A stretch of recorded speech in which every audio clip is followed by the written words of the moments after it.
Hello. This is another episode of the Red Pill Hardcore Radio Show. Yeah, there it goes. There's my theme song. I am the principal host. I am V. Right here on RBN. And we're brought to you by KilbyTalk.com. Yeah, give it up, please, gentlemen. Big social network, KilbyTalk.com. Okay. I'm liking it. So this is the new setup here. I'm joined by Theo here tonight.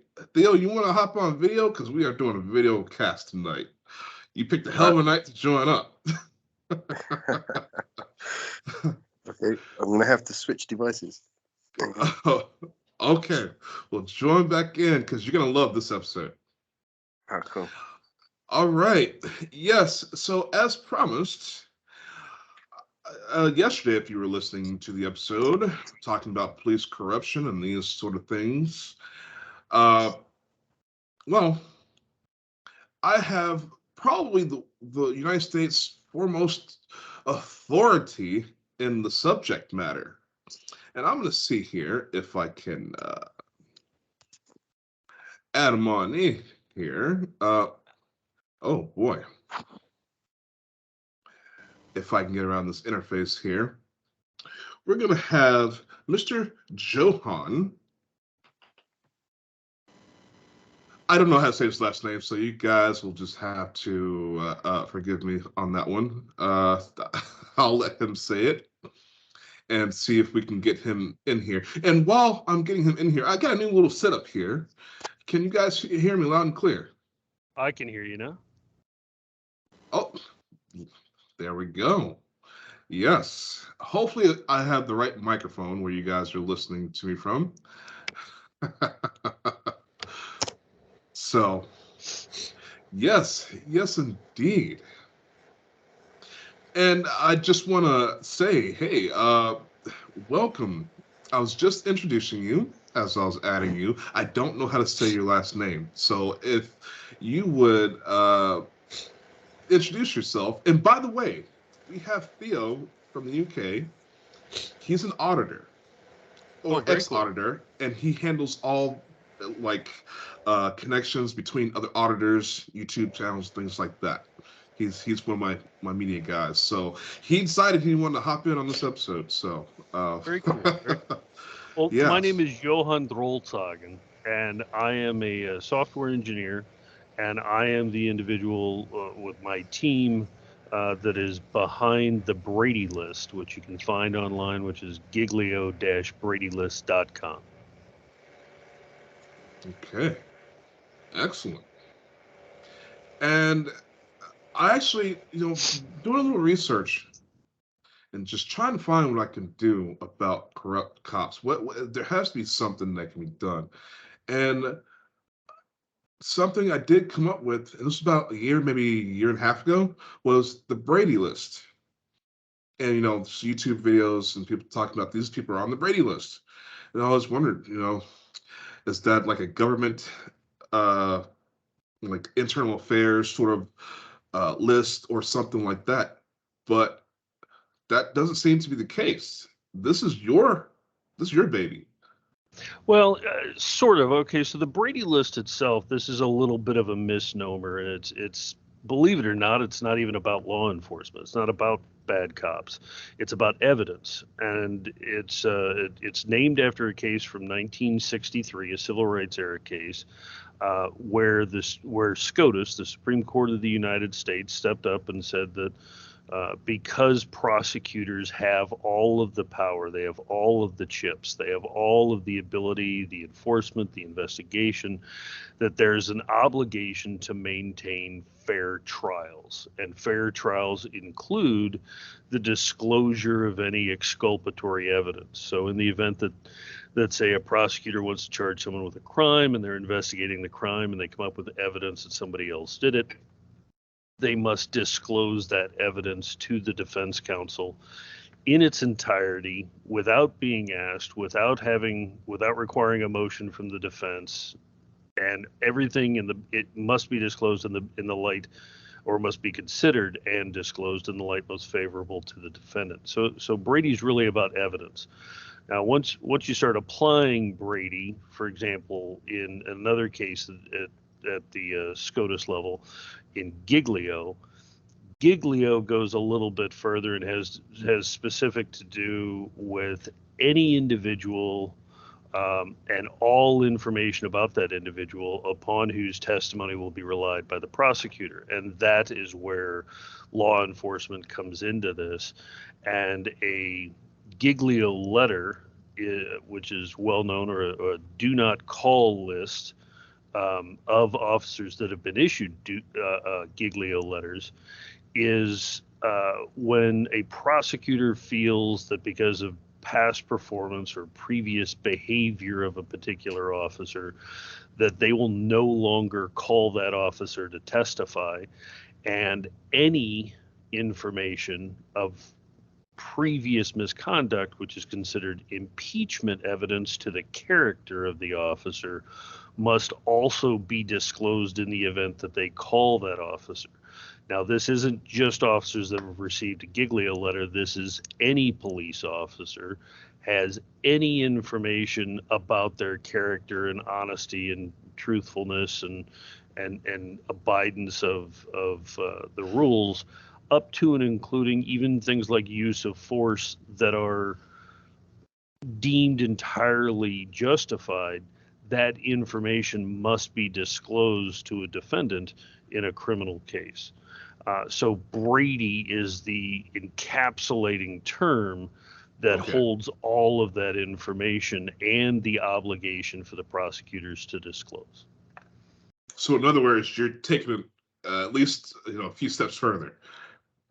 Absolutely, deeper into the system, and that's where we've got to go, because the implications are that if the prosecutor doesn't uphold their obligations, then we don't have fair trials. We can have, and we've seen this many times, where we have multiple people convicted of the same crime, and there's no way the multiple people committed a singular act, but if the prosecutor doesn't disclose that and doesn't communicate that, which it does qualify as prosecutorial misconduct, and a prosecutor can be disbarred under the failure to disclose. It's actually probably the number one reason for a finding of prosecutorial misconduct.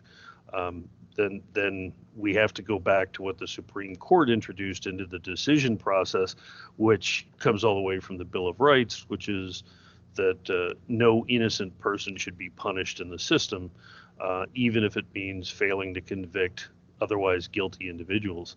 Unfortunately, our system has swung so far in the other direction that it has become an economy of scale to support the prison industrial complex and the law enforcement complex, where we've just made it, I would automatic. say so. Whenever most courts and counties, they have at minimum of 95% conviction rate.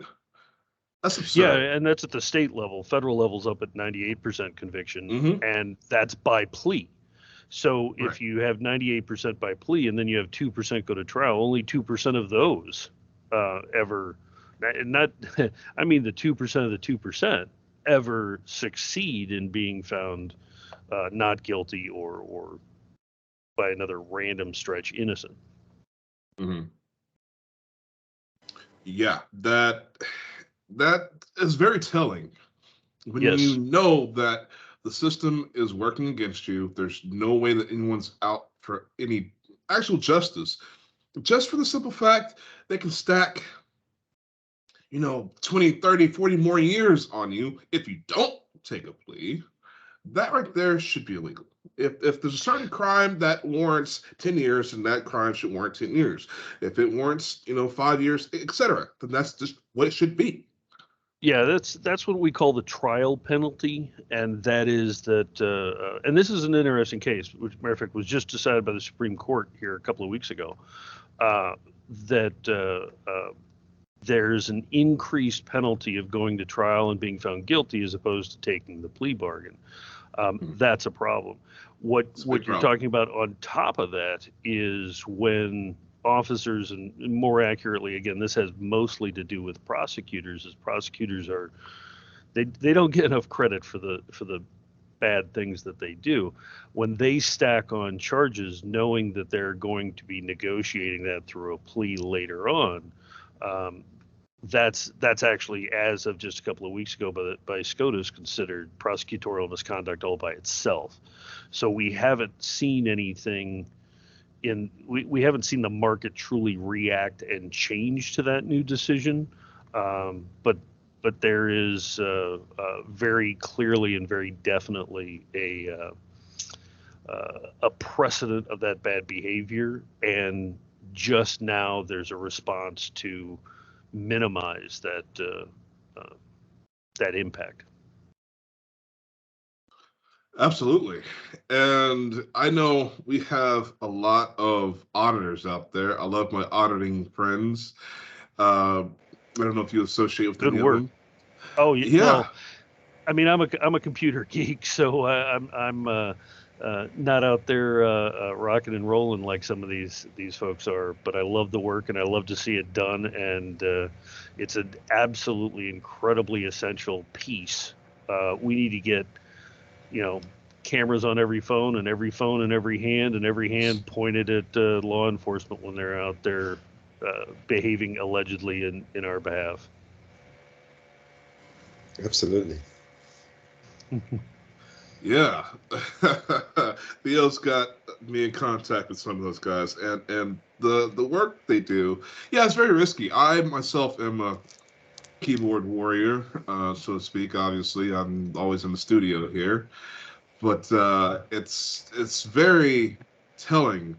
It's very, I mean, everybody has their parts and what they should be doing, and we all got to chip in. So I'm loving the idea, and before we get into how this stuff works, I want to know how you got into this to begin with. Well, I was so the other end of the spectrum, actually. In 2018, I split my time between California and Washington, D.C., and I got admitted to the Washington State Bar back in 2009, purely by accident, by the way. I'm not a lawyer. I never wanted to be a lawyer. I still don't want to be a lawyer. Don't really care for lawyers. But I started a project where I was actually using video conferencing to try and make an expedited protocol to settle, low-level like small claims cases and that type of thing in a much faster, more efficient manner, where people could handle their access to the courts themselves, as opposed to going through lawyers and that type of thing. And then in 2018, California passed a bill called numbered 1421. It was SB 1421, and it actually made these police misconduct records part of the sunshine laws that made them publicly accessible. So in 2019, I had joined. I was asked to sit on a task force for the California State Bar called the Access Through Innovation of Legal Services Task Force. And our job was to look at rules and ethics. I was in the Rules and Ethics Subcommittee, and we were to look at ways to improve accessibility, predominantly in civil cases, to the system. While I was doing that, SB 1421 passed and was signed into law, and I was approached with the technical challenge of saying that, specific for California, we have 700 different law enforcement organizations, plus about 150 or so prosecutors' offices. And then later SB 2 was passed, which created the State Post Department, which stands for Police Officer Standards and Training.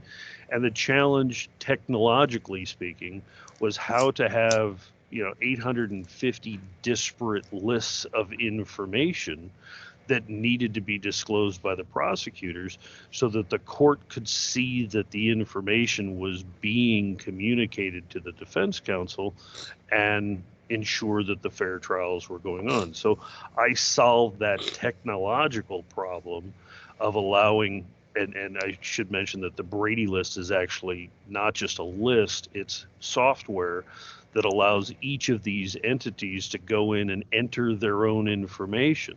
So a sheriff's department, for example, can put in its police misconduct records. A post department can put in its decertifications, and a prosecutor can put in its Giglio letter do not call list. And then these are all combined and calculated and analyzed at the individual agency level, county level, state level. And then I just expanded it to handle the full list of 18,000 or so law enforcement organizations across the country. And boom, we have the current project. Only problem is then we found out that prosecutors were not disclosing the evidence the way they were supposed to. They had sort of given themselves policies that gave themselves an out. And so we ran square into the situation where we now had this great big platform, and it was all fantastic, but the prosecutors didn't want everybody to know that there was information and evidence that wasn't being disclosed.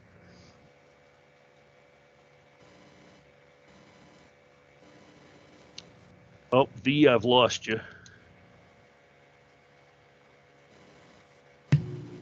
Yeah, we lost V's audio. You're still on air here. V, you're muted. Sorry about that. I know we lost Theo here. There's so many directions we can go with this. Sure. I know they're all good, right? There's so many corrupt cops out there. I've dealt with my fair share. I've had marijuana planted on myself in my car at least twice. In the state of Texas, Wilson County, number 2 federal county in the entire country, something like that, and they have a 98, I think almost a 99 conviction rate. I know, yeah, I was a homeless vet, living in my car, just going back and forth to work, just trying to do my thing, trying to get on my feet.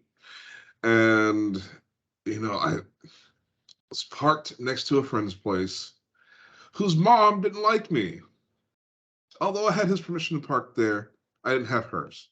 So she would call the police. And, the first couple times they came to me, harassed me, right? And there's nothing they can do. Well, the third time they came and harassed me while sleeping in the back seat. Oh, we need to search your car. No, you're not going to search my car. Okay, bring out the drug dog. Oh, the drug dog alerted. Which there's no way in the hell you can prove that in court. Any shape, or form. What the dog's thinking. You have telepathy? No, it scratched the car. So what? It has claws. It's an animal. And you brought it to the car. But yeah, next thing you know, oh, there's a big bag of weed. Okay, sure. So that was a reason to take my car and further, and it's like, I've been telling people, you know what, they planted it. Oh, well, let's keep it, right?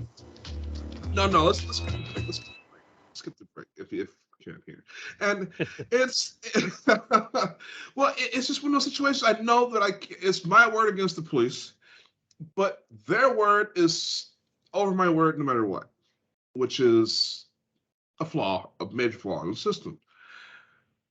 That everything should be proven upon evidence, even planted evidence, not just word against someone else's word. So I don't even know what happened. I think somehow that got dropped or something. I don't know. I didn't take a charge, so all I remember. But at some point, it was just one of those things. Get out of our neighborhood. One of those things. We don't want you around here. So people now have a way to do something about that, and that's reporting to the Brady List. Yeah, so part of the challenge or part of the lack of balance with the story that you just shared is that there's very little you can do. And the challenge, for example, let's say the scenario is exactly the same, but you were able to file a complaint that says this officer's testimony is false. They planted the drugs.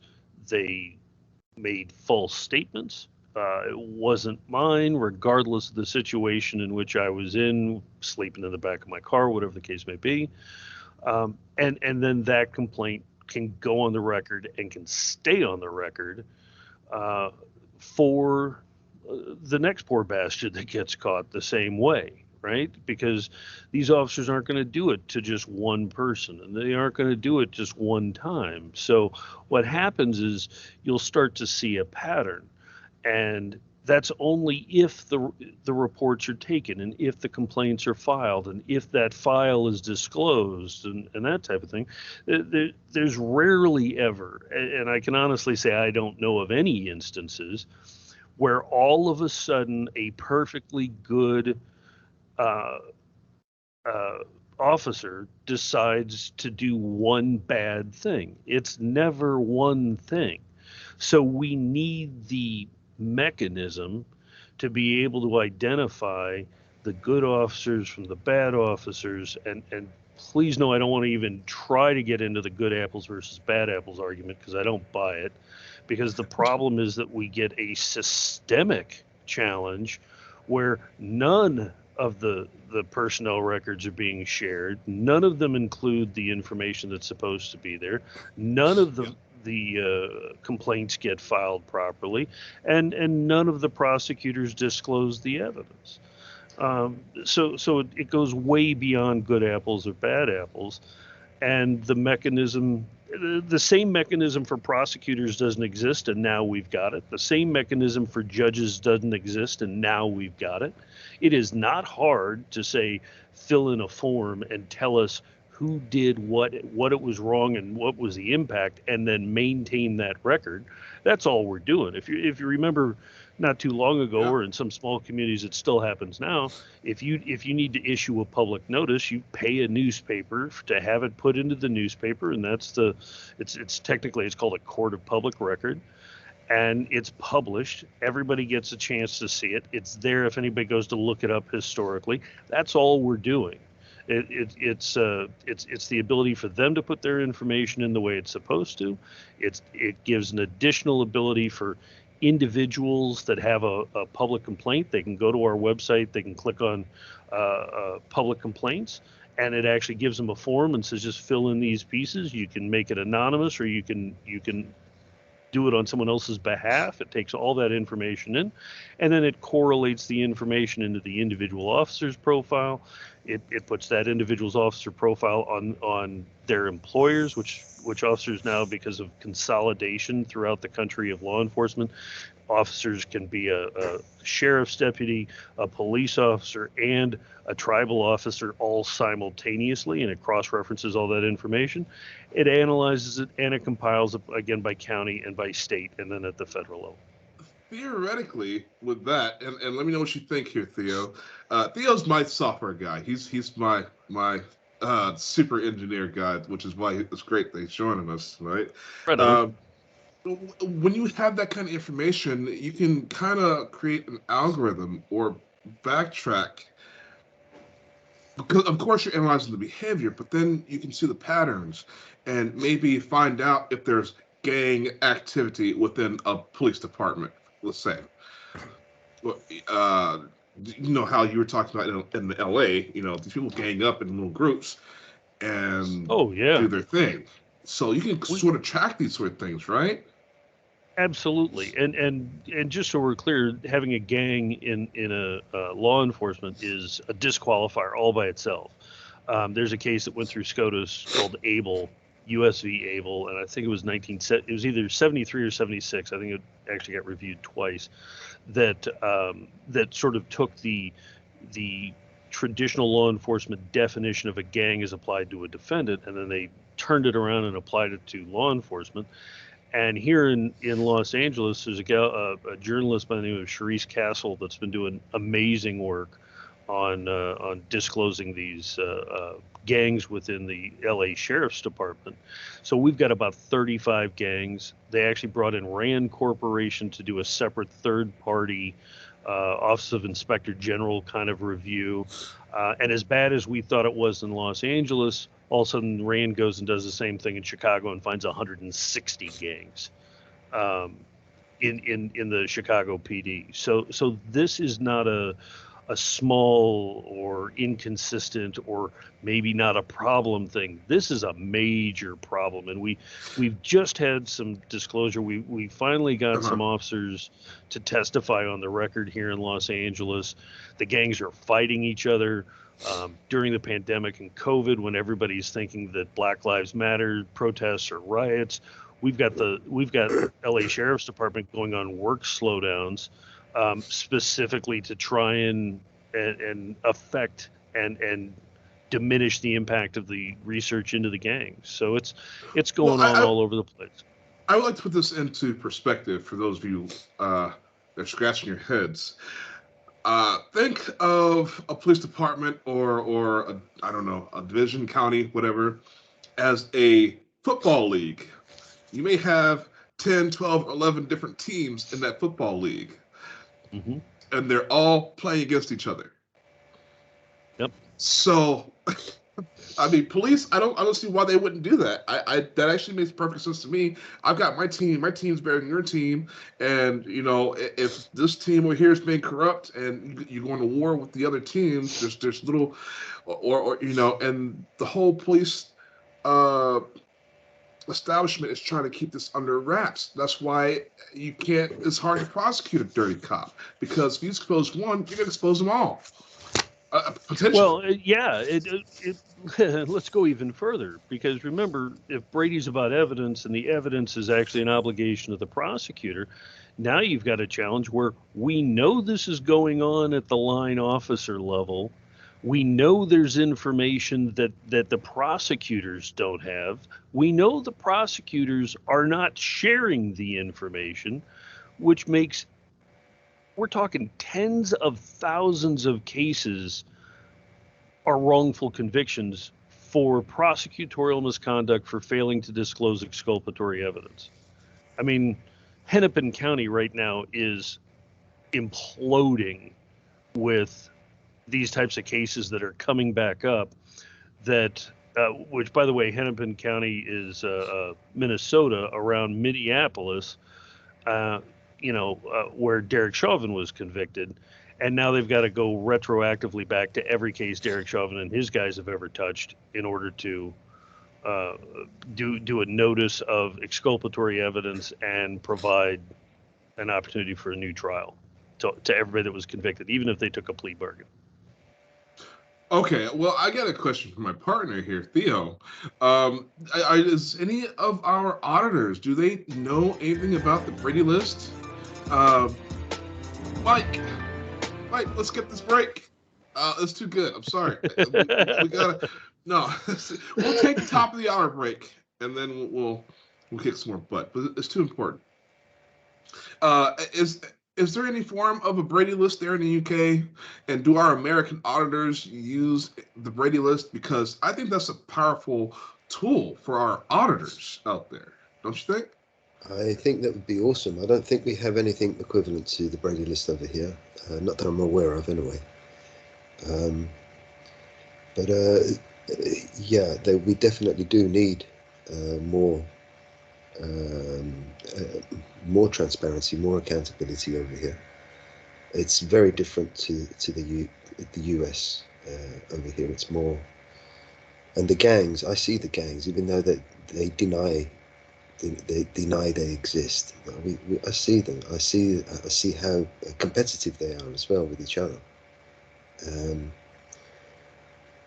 But it's almost as if they've come together they do come together on certain causes, like auditors. They all have a distaste for auditors. So it's interesting. Don't be shy. Don't be shy. Come on, tell us how you really feel, though. Well, I think, that's why everybody looks at the United States. We have to lead by example. Hopefully, we can have some form of a Brady List done in the UK. Those guys, oh, wow. I mean, I can't imagine being in a country where police have guns and you can't. I just, I'd rather go out with the guns blazing if I got to go out. But anyways, I came up with this train of thought, and you were there with me, Theo, as we were developing the sort of train of thought that we should have, you know how we have this municipal Wi-Fi trying to pop up everywhere, governments just because they want to spy on people without having to go through a middleman of a of a corporation like Verizon or AT&T. They want municipal Wi-Fis. That being what it is, whatever. But these body cams in the police should be connected to their Wi-Fi, whatever, tethered from their car, whatever, and their body cams should be public. I mean, these are public servants. I hate having to call somebody to get information about a police officer and they can't share the police officer's name. That's garbage.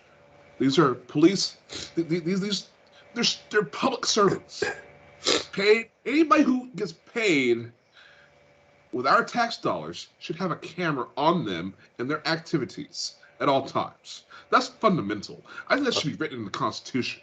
I also think that there should be a code of conduct on how they operate those cameras, because I mean I watched a video earlier on where they literally abused a 13-year-old girl, and the way they're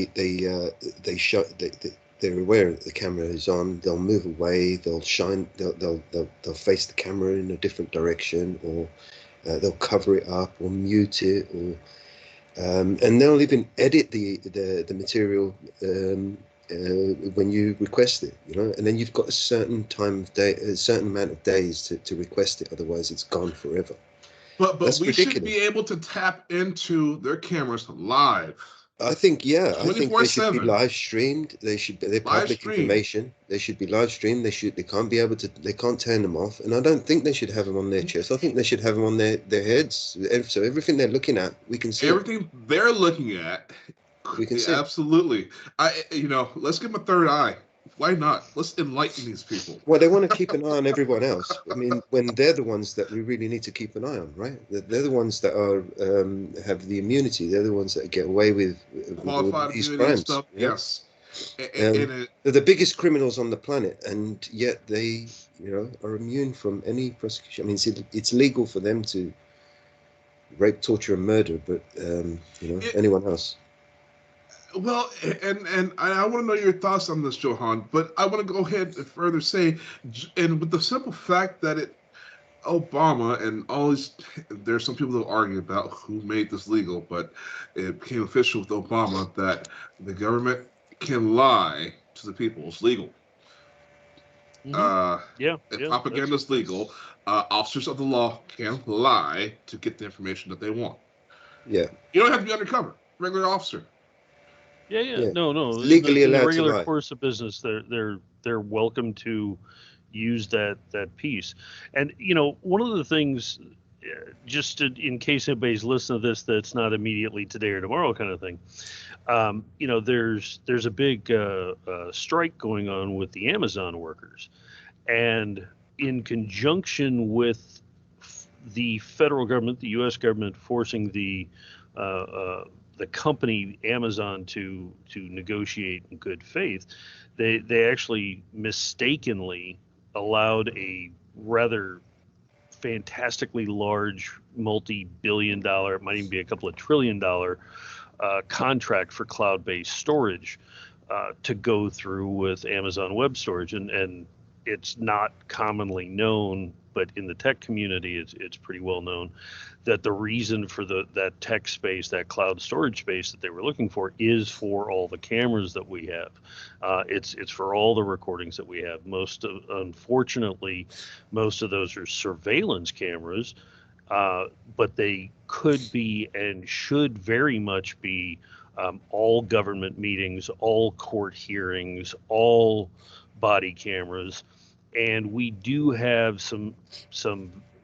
They're amazingly basic now that 10 years ago we didn't have them, but we have these instances of machine learning that can convert an entire video to a transcript, which means that it's now indexable and searchable, as well as artificial intelligence instances that can review a video and, for example, for privacy purposes, can remove the sort of like fog out the faces of individuals whose privacy would otherwise be penetrated.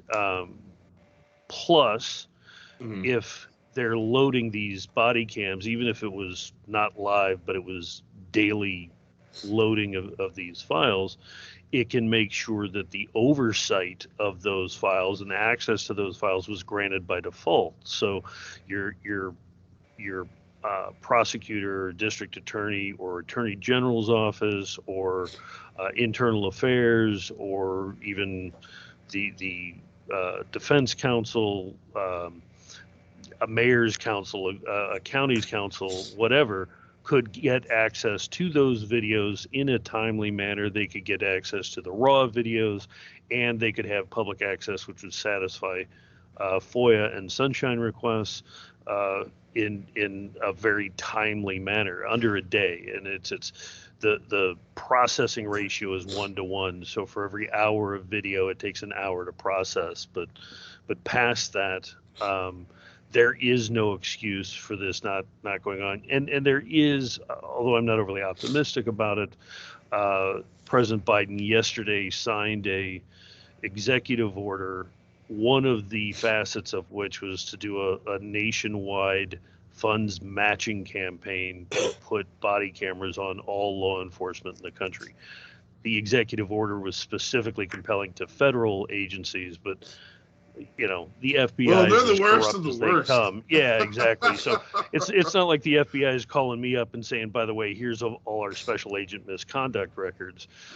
So I'll be impressed if anything from that executive order happens. But at least, and this seems to be an oh-so American thing lately, at least the money is being spent in the right direction, allegedly. At least it's not going in their pocket. Right. Could this be the one? I think it's sort of a give and take thing. Biden has screwed up so much; he's got to do something right. I mean, most presidents, it's screw us over 60% or 70%, give us 30 or 40. Biden is the only one that's been out there taking 90%, and people are listening intently for that 10%. Yeah. As a matter of fact, there's supposed to be one of the things in the executive order was actually supposed to be a nationwide police misconduct database. The problem is, and I've been involved with this for years. The problem is they took a couple of $1 million, they sent it out to Boise, Idaho, to this group called International Association of Directors of Law Enforcement Standards and Training, IDLEST. Well, all they are is a bunch of old retired cops that try to work with other cops on training and policy issues. They're still representing the interests of law enforcement. They're not representing justice. They're certainly not representing prosecutors or the defendants. And they're now supposed to be doing the same list that I'm doing, but they want to keep it private. And get this, they want to make it voluntary. So, do you know how you make this particular thing work? Forget the ex-cops. Forget those people. Students who are, paralegals. I think that's who should be running it. Volunteer paralegals. I absolutely think so. You get a couple of folks that are, you get a couple of folks that are ex-public defenders and have them watch body cam footage. They'll be like, violation, violation, violation, violation, violation, fire that officer, right? And it's actual evidence. That's the point. If they don't cooperate at all, if the prosecutors don't make law enforcement cooperate, if the courts allow these cases to move forward without the prosecutors being held accountable and without the law enforcement being held accountable, we get the mass incarceration that we've got, and that's where we're at.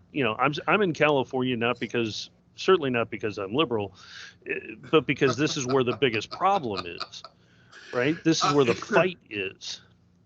Well, I say travel to Texas, but well, the level of corruption, I want to say, on a level of political, yes, maybe, but sociological, go to Texas. When these good old boys, these people that work with you hand in hand, and they just gonna do everything they can to get you in handcuffs. They're gonna I hate that instigate a we fight. have to have a contest on who's worse. I have lived both in Texas and California. Okay, Right. I grew up in Texas. I had maybe 8 years in California. The difference being, in Texas, the cops with their Terminator haircuts, doesn't matter if they're balding or not, they're gonna have a Terminator, whatever remnant of a cut that there is, and they've got these pieces in their ears, and the Terminator shades. They all think they are the Terminator. They all do. They are. And They've got the ability. They can kill you and walk away. Well, yeah. And the thing is they instigate. In Texas, a cop will stare you down so hard it will make you angry. You get angry, you show any expression, and you're like, what? They're going to stop. That's probable cause. They're going to come harass you, and it's going to escalate. Just from a stare. Just from a stare. Yeah. I've gone through it myself. What you looking at? What you want? Yeah. You want a piece of this? What you want? Let's do this. This is why we need video evidence. We got to get it. We got it. Yeah. But in California, though, it's just mob mentality. One cop sees me walking down the road, driving down. Next thing you know, there are 3 cops driving down the road, all looking at me. A few minutes after that, there's 5 cops driving down the road and start circling me, looking like they're doing different things. So, but that's just I wish I could say I was surprised. Yeah. I mean, this is so rampant. I mean, we've gotten to the point, our federal budget is more than 50% military-industrial complex, and this is just our military-industrial complex coming home to roost. This is our state and local budgets are over 50%.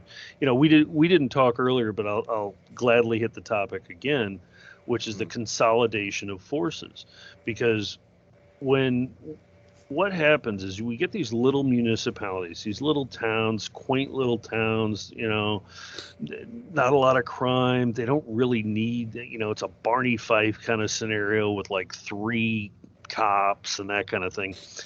But what happens really fast is, one of those officers will commit a civil rights violation. From the beginning, the expense of law enforcement is started out to estimate at about 40% of the tax base just for regular operating of this little municipality. And the thing is, once they get a couple of insurance claims against them, civil rights claims against them, a couple of judgments against them, their insurance rates start going up. And what happens, it'll cross 50%. And right around the time that the cost of law enforcement hits 60%, that little town's gonna go, hands up, we can't afford this anymore. We get one more judgment against us and we're done. And then, go ahead. Did you want to say something? You brought an entirely new dynamic, and it's firing off my brain. Well, this is the big one. This is the big one. Because what happens is then that little town says we can't handle the risk for this. So they go to the county sheriff and they say, Sheriff, we need to outsource our law enforcement to you. They leave the same officers in the place. They leave them in the same uniform. They live in the same thing, but they put them under the umbrella of the county. Now, all the town didn't get any more, didn't get anything else. But what happens is any judgment that gets found against that little community, now it's the county that's got to pay for that. So there's a larger tax base to pay the settlements, right? That's what's popping off in my brain. I had no idea insurance had a part of this. And that really is the solution to this. Oh, that's what this is all about. Well, if there was anytime there's a claim against the county, the state, whoever, anytime there's a claim against a government entity, it should be their insurance that pays for it, not the people. Anytime a Absolutely check right. is written But out to anybody. here's the challenge, right? Because don't get me wrong, I'm not saying this isn't police accountability and there aren't bad cops. That's not what I'm saying. I'm just saying I don't want to evidence. defund the police, but I do want to make sure that they're being paid for their the risk of their work and them doing their job right. Right. There's too many cops out there for it to be even realistic. Yeah, absolutely, it's an employment scam. And if you go down the road of defunding the police, we're going to get more corrupt cops who are selling drugs, pimping women, and doing all the other stuff. So we need a middle road here. Okay, so let me show you the middle road. It's really important to know that, again, when we talk about the evidence, we're talking about we need the judges doing their job, which they're not. We need the prosecutors doing their job, which they're not. We need law enforcement doing their job, which they're not. The problem is when those three fail and all of a sudden cases get tossed out, like it's going on in Hennepin County right now, they get the convictions get overturned. The prosecutors don't re-prosecute the case, regardless of guilt or innocence. Then that conviction gets considered a wrongful conviction, and then they get to sue the county, and the taxpayers are going to have to, and the property owners are going to wind up paying that tab. So what happens here is this is all based on qualified immunity. Now, you and I didn't talk about this, but this is a big portion of why I built this site, because we've got qualified immunity all over the place. There are a couple of jurisdictions that have gotten rid of it, New Mexico and Colorado. And the challenge for the folks that want to get rid of qualified immunity is they need something to suggest as an alternative to the legislatures to justify the elimination of qualified immunity. That's what the Brady List does. We take all the information from all these different sources, and it makes a perfect actuarial table in order to be able to predict who the biggest offenders are, and then we can issue professional liability insurance to the individual officers, and those officers that have too many claims against them won't be able to get professional liability insurance. The decertifications will be automatic. But imagine that, because there's so many people out there that are so pissed with the insurance companies. Oh, their house burned down. Oh, they're evil. There was some. You left the stove on. Oh, wait a minute, it's your fault. Guess what? You have to pay for it. Now imagine cops having to make claims because things were so outrageous, and they have to get the payout from the insurance to go to their victims. But the insurance companies can say, hey, you know what? You screwed up. You pay out of your pocket. Now imagine some cops having to pay out of their own pocket. Well, it would never come down to the officers doing that, because there's still indemnification. There's still all these other things. So the officer's never gonna actually have to pay out of their pocket. That's not even a risk. That's where we need to go to correct the system, though. That's where we need to go. And I agree with that, and I can understand that, except that the challenge is that there's going to be an umbrella policy for the community, whatever community level that is, state, county, municipal, whatever the case may be. All these calculations and even the payments are going to be done on behalf of the officer. The biggest thing is to be able to identify the individual officers, the ones that are responsible for it, and then remove them from being able to continually make these offenses or violate people's rights in such a way that these settlements need to be paid constantly. And that's what's going on now, because if you talk to county board of supervisors that sincerely want change in misconduct rules and this type of thing, the fact of the matter is they never have the information about which officers they need to act against in order to diminish the payouts. And now our payouts every state is in the millions. It is Colorado just had Just the 2020 numbers were like $14 million. And even the Attorney General's office allegedly, because I think it was a bullshit statement, but the Attorney General's office had to go and ask for more money in order to investigate these claims of civil rights violations. And I think what they were doing was saying, if you don't want to spend the money, don't worry, we won't actually investigate it. But they were putting a price tag and saying, do we want to spend more money to try and get some accountability? And the answer is absolutely we do, and we want it with the money that we already spent. But here we are. That would require somebody having to give some of that money back, and that's never going to happen. Theo, come back on camera, will you? I definitely want to hear you on this one. I was just going to say that would require someone having to give some of that money back, and that's never going to happen. Well, so I think that the cases it's almost as if I feel they want these cases to go. They want the public to challenge them. They want to pay out. They keep paying out for some reason. They want to pay out. You know, it's almost like they want to destabilize and destroy the system. You know, destroy the trust in the public's trust in the system. Well, they want to just destroy the economy of it, because if every time someone else makes a mistake, it comes out of your pocket. There's no real lesson being learned.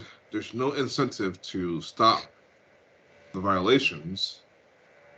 There's none, unless usually dirty cops that get found out doing stuff move from one precinct to another department to another. Wandering cops or gypsy cops, yeah. There's a term for it. Gypsy cops. Oh yeah. No, this is one of the things that the reason they needed to have all this information from all the diverse organizations, because we have what we call wandering cops or gypsy cops, like that they go one foot.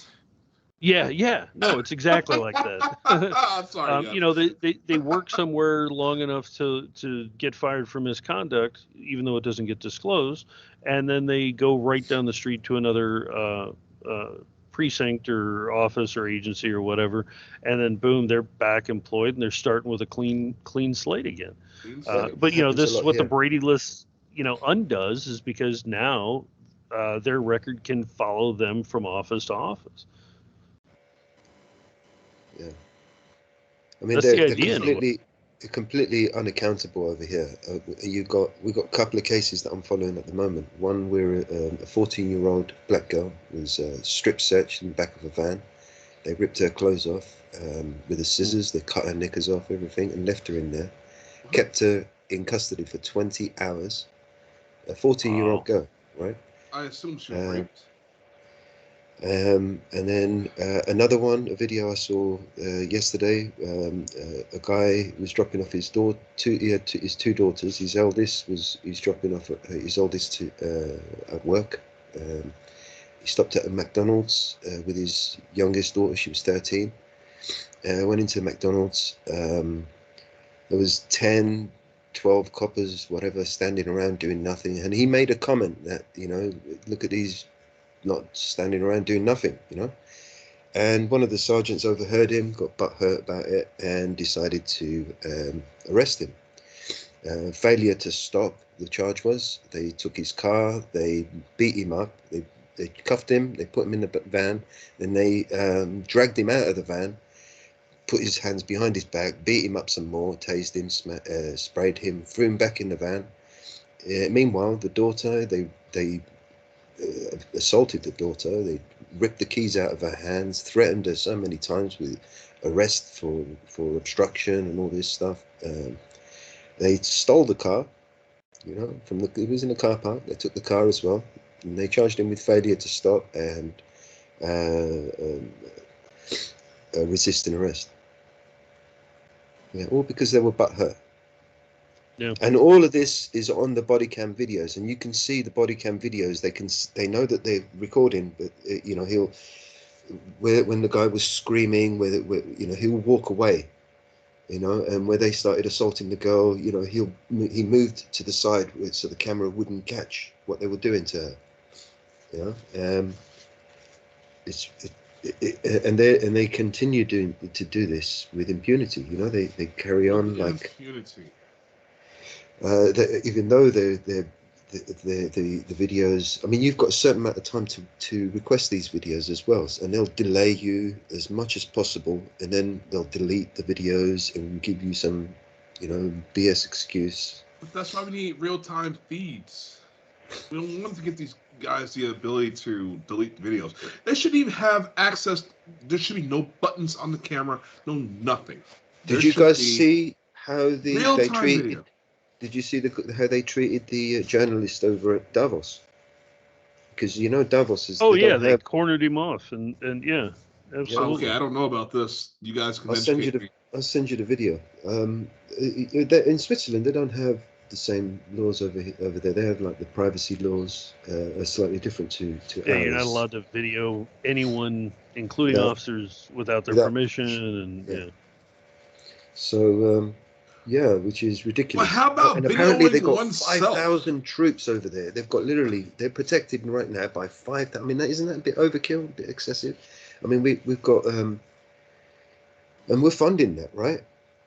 We've got 5,000 troops. I want to back up though.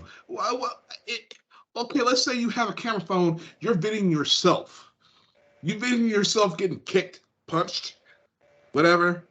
I mean. Is that not going to be usable? Nope. My fist is in the camera in your face. You need my permission for that. Yep. And I think that's what they're going to do. Pitching that. I'm just saying, yeah. Listen, guys, we got to take a commercial break here. I pushed back all the breaks. We got to take the top of the hour break. We're going to do a little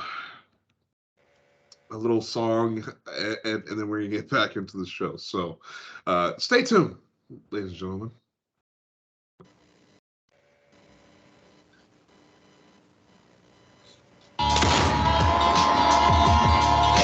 This is your emergency broadcast system. All civil unrest has gone. This is your emergency broadcast system. All civil unrest has gone global. All capital buildings and cities are under siege by the United States government to quell the domestic terrorist threat. All residents of urban neighborhoods and cities are being ordered to stay in their homes until the threats are eliminated. If you disobey orders, you could be shot on sight by rogue agents, federal forces, and domestic terrorist militias. This is your emergency broadcast system. This is a national alert. Imminent threat is nationwide. You must stay in sight of your homes or risk being shot on sight. The conspiracy is upon you. Your conspiracy friends were right all along. Now you must learn to survive. If you hear this, you are the resistance. This is your emergency broadcast system. The conspiracy is upon you. Your conspiracy friends were right all along. Now you must learn to survive. If you hear this, you are the resistance. All right, so you two should take a minute to Tom Bolton acquaint for yourselves. Resolve. I know so many of you are finding our easy forward carcass drop and lift an essential tool for your... The Brady List guy. I feel like people feel the whole celebrity thing when they're with me, but I'm feeling that with you. It's like you're hell. You're the guy I've been trying to be thus far, and this is all right, great. So let's talk about that then. Let's talk about some things that we can do. Let's talk about some actionable things. Theo, I would love to talk to some auditors. For what's worth, we were actually looking at expanding into both Canada and Australia. Alberta came out with their own Brady List, only announced it and came out like 2 days ago. More power to them. Yeah. Because RCMP up there, they've got the same problem. They've got, bias issues, gender issues, race issues. They've got the whole thing. So when we talk about the auditors, know that we did a couple of things, right? So one, any individual can come in and put in a public complaint, but we also created what we call a citizen reporter, and it was specifically done for auditors. And it's a group. It can be as many people as the group wants it to be. We've brought in some groups that are doing some fantastic work that are keeping eyes. We've got Ignite Justice, which we just onboarded this last week. They're in 6 major states, and they focus on getting complaints about corrections officers in jails and prisons. But we can give these auditors their own group, their own page. It's branded so that they can drive traffic to, if they're making money on YouTube or if they're making money on Patreon or PayPal or whatever the case may be, and they can actually enter these citizen reports. It's the only thing it's got to be is it's got to be, valid. It's got to be evidence. We've got to have some sort of video. We've got a bunch of what we call FOIA warriors that are pulling documents that we can publish those documents. But how do we focus more? I hate to cut you off, but how do we focus more on the videos? How do we get the videos straight from the phone? You know what? I'm going to talk about this when we come back. No, just keep going. I have an excellent point for you. I want to talk about it. So basically, it's that we can put these people into a position where they're creating a record, as opposed to just putting an article out there and then the article is on the bottom of the birdcage the next day. With this database, we have we have some of the highest domain authority out there. We get indexed by Google 4 times an hour. We can put an officer's profile in, and in under 15 minutes, that profile will be at the top of the Google search results for that officer's name. We need to set this up. I'm in. Yeah. Whatever you need, man. I'm so in. Yeah. I'm so in. We just do what we do, and we do it in an organized manner. That's it. There's nothing crazy. These are simple emails. We let the auditors be anonymous if they want. We can put them in a group with multiple people if they want. We can let them be branded if they want. Yeah, and we just throw them in. We throw them in, and honestly, to expand to the UK wouldn't be a hard thing at all. I'm gonna put into the chat.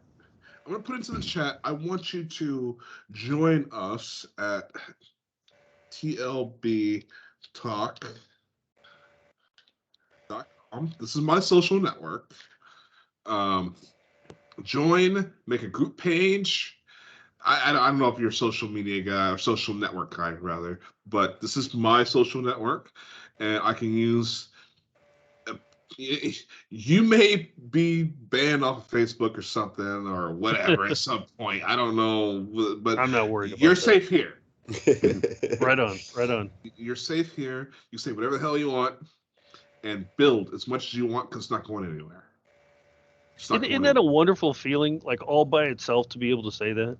I'm not on any Amazon servers. I'm not being shut down by Parler. Right. My stuff is all private. I have a private server farm, private coders.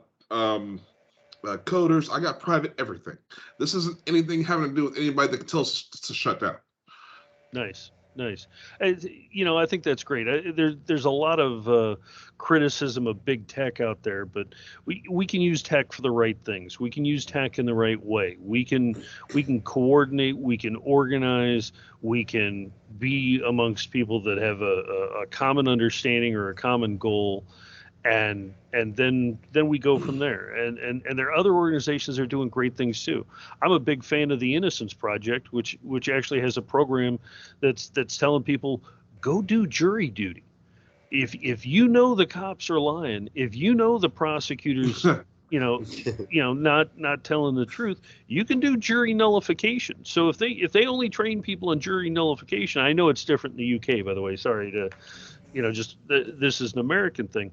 But if you go in, which by the way, I don't know if you guys know this, but up until about 9 months ago, 3 jurisdictions in the U.S. were allowing convictions by majority rule on juries.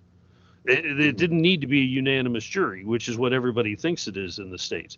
Louisiana, Oregon, and Puerto Rico were allowing 9 out of 12 to count as a guilty decision, and the Supreme Court just overturned it.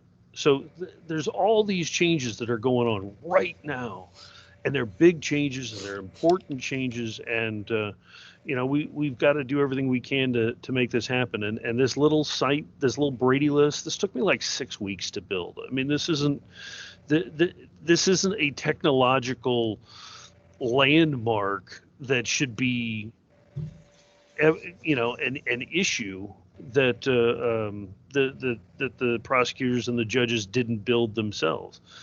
They should have, and they didn't. So we took it from them and did it to them. Okay, we need to come back. I like Let's the come sound back. of that. So we're gonna come back on there. Yeah. After police. Listen, this is the second hour of the Red Pill Hardcore Radio Show. Wow. I'm gonna have to make a behind the scenes archive for you guys. Maybe I'll make a Patreon or something. I don't know. I want to make my own thing. And the only person I have, not the only person, but the most trusted person I have is Theo here. He's my coder guy. He's my tech guy, and he's very impressive. I mean, build a site, a social network.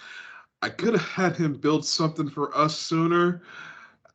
It's just partnership, money, all that stuff. That's just and plus, it's awesome to keep an ace in your pocket.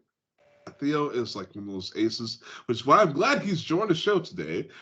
I didn't summon him, guys. It's just divine providence. That's what I'm like. I just turn up. He's perfect for this show. And then we have another technological guy over here who's doing the keyboard warrior thing. And there's a certain level of ignorance that the government wants to keep you at, I think. It's just societal. They want to tell you that things are so hard, so difficult to do. There's an app out there that tells you how to build apps. There are things that you can do. I literally had to, as a targeted individual, someone harassed by the NSA, destroying computers, one right after the other. I had to get into security. I went from being a video gamer that one click install video games and play video games to a guy that has a network of computers, one doing this security job, another one doing that job, and then I've gone to that guy.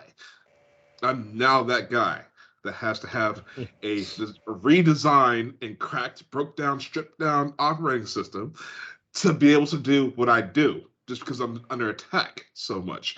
Yeah, I'm that guy now. So it literally, you have to do things when you're under attack from the government. You have to do things. I wasn't going to put up with it. I literally lived in a town where I started being attacked, all these cyber attacks, and then all of a sudden, all the computer repair shops closed down. A small town. And then all three closed down. So I was totally and royally screwed. I went from friend's house to friend's house using computers, and they all tell me that the computers don't work anymore. That sort of thing. A friend had a notice from their IP address, Comcast, ladies and gentlemen, Comcast, where they let the FBI come in, and it basically it was a notice saying that we're going to control your internet. We're watching you. We're going to control your internet. I was doing some research with the covert stuff. You guys know what I do. I don't have to go explain that. You guys know what I do. And so this is what we need. We need technological warriors stepping up, because we had 9/11 happen. I've been telling everybody the next 9/11 that's going to come up is going to be a cyber attack, and they're going to clamp on anybody with cyber tech knowledge. And that sort of thing has scared people away from being computer literate. We need people not afraid to join this little cyber revolution that we're having. I mean, I've dreamed of having an app where I can record a police officer doing his crap, his misconduct, his corruption, and once the video's done, it being sent straight to a lawyer. Mhm. I've been seeing videos online. I've been seeing videos where police are coming to people's houses with warrants to their phones and their fingerprints. I don't know if you've heard of this, Johann, but Oh yeah. their fingerprints. And so the warrant's not to the person themselves. They'll handcuff the person, go to their phone, force them to give up their fingerprint to get into their phone. Yeah. Yeah. Well, and this is assuming that they don't get the service providers to be able to give them a backdoor hack anyway. I mean, most of the time you're hacked, you never even know it. On the level of dumb cops. This is the level of street cops. This is the dummies. Okay, these sociopaths who get a job on the police force because they're too dumb to do anything else. The high school bullies. And this is for an immediate arrest because they have to warrant and validate that arrest. Okay, we've opened up the phone. You've got pictures of drugs. You've got the text deals with the drug dealer or whatever it is that they say they have. They can implant the evidence that they want, but what they're really after is evidence of their own crimes. People who have recorded police, or people who have recorded misconduct and have made claims and have filed or made some sort of report. Yeah, I have the video right here on my phone. And these cops want to come after that video. Yep. Instead of storing that video on the phone, well, first off, people, if you're using your thumbprint as a security measure, you're daft. I think is that what they say in the UK? Sure. You're daft. That's total bollocks. You're asking for your finger to be cut off. If you're gonna use a thumbprint access code, also have behind that, you can have multiple verifications on your phone, multiple security measures. You can have as many apps as you want. You have them come out one after the other. 10 apps that require a code to get to a certain file. You can do that. People, you're all so lazy. I'm so paranoid. I've done it. I put 10 layers of codes before you can get to a certain set of pictures to get to my gallery on my phone. I've done it. So you can do that. I suggest people do that. But we need these photos, these videos going straight to somewhere, right? Yeah. Everything should be headless.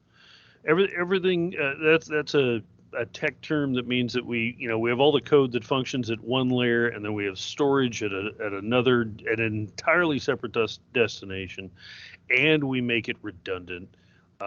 Redundancy is the best. Yeah, absolutely, and two-factor authentication, and absolutely decentralized. And this is where cryptocurrency, Bitcoin's coming in. This is where the blockchain's coming in. And this is. I'd like to make a point about the blockchain. Please. I mean, what made blockchain special was its decentralization, right? It was decentralized. But this new digital currency that they're trying to force down us. I mean, over here they announced the Bitcoin to replace our cash, and I assume they're going to do something very similar in the US as well. They are, and they've already got it set up. Everybody's like, "Oh, they're still working on it." No, they've got it. It's already there. Yeah, it's there. Yeah. But it's a centralized. The NSA has had a Bitcoin ready for us for the longest time. I know I whistleblowed on that one. Centralizing a cryptocurrency, it's pointless, right? I mean, the whole point of a decentralized blockchain is that it can't be altered, right? Well, it's pointless for us, but it's their point that's getting done. Yeah, it's not pointless. It makes sure that people adhere to what is digital that can change at any time. Who's to say that they don't come up with a way to change the forensics to make it untraceable, to change how much money you have in your account? A physical You mean hard like a cash delete button? is a physical hard cash in your hand. You can't deny that unless you burn it up in a fire. Okay, but to change, they can change your identity. They can just one day the chip that scans in your hand can tell you that you're somebody else.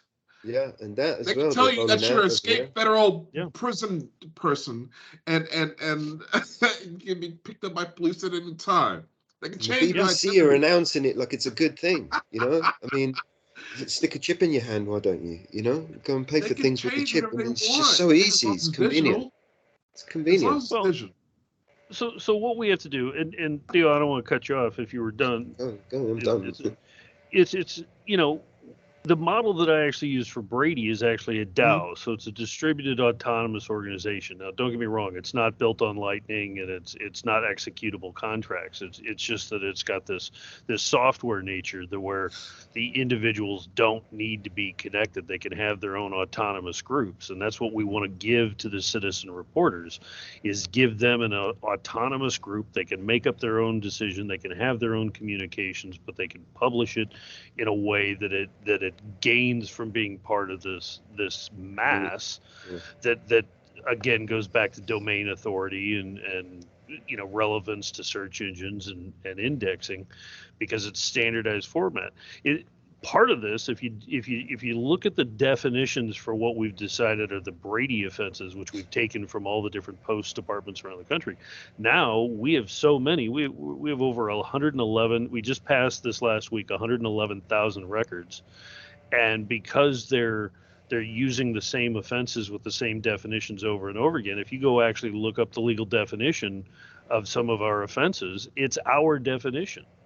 It's the one that we put out there because the system is so much bigger than any one agency or any one jurisdiction could do, and it represents that it's part of every jurisdiction, or at least within the U.S. Sorry, that's a little ethnocentristic that I don't necessarily mean, but I think you know what I'm trying to go for. So we're actually we're using this tech to define the people's ability to mandate accountability, to visualize it, and put it to where the courts may not turn their back on this information.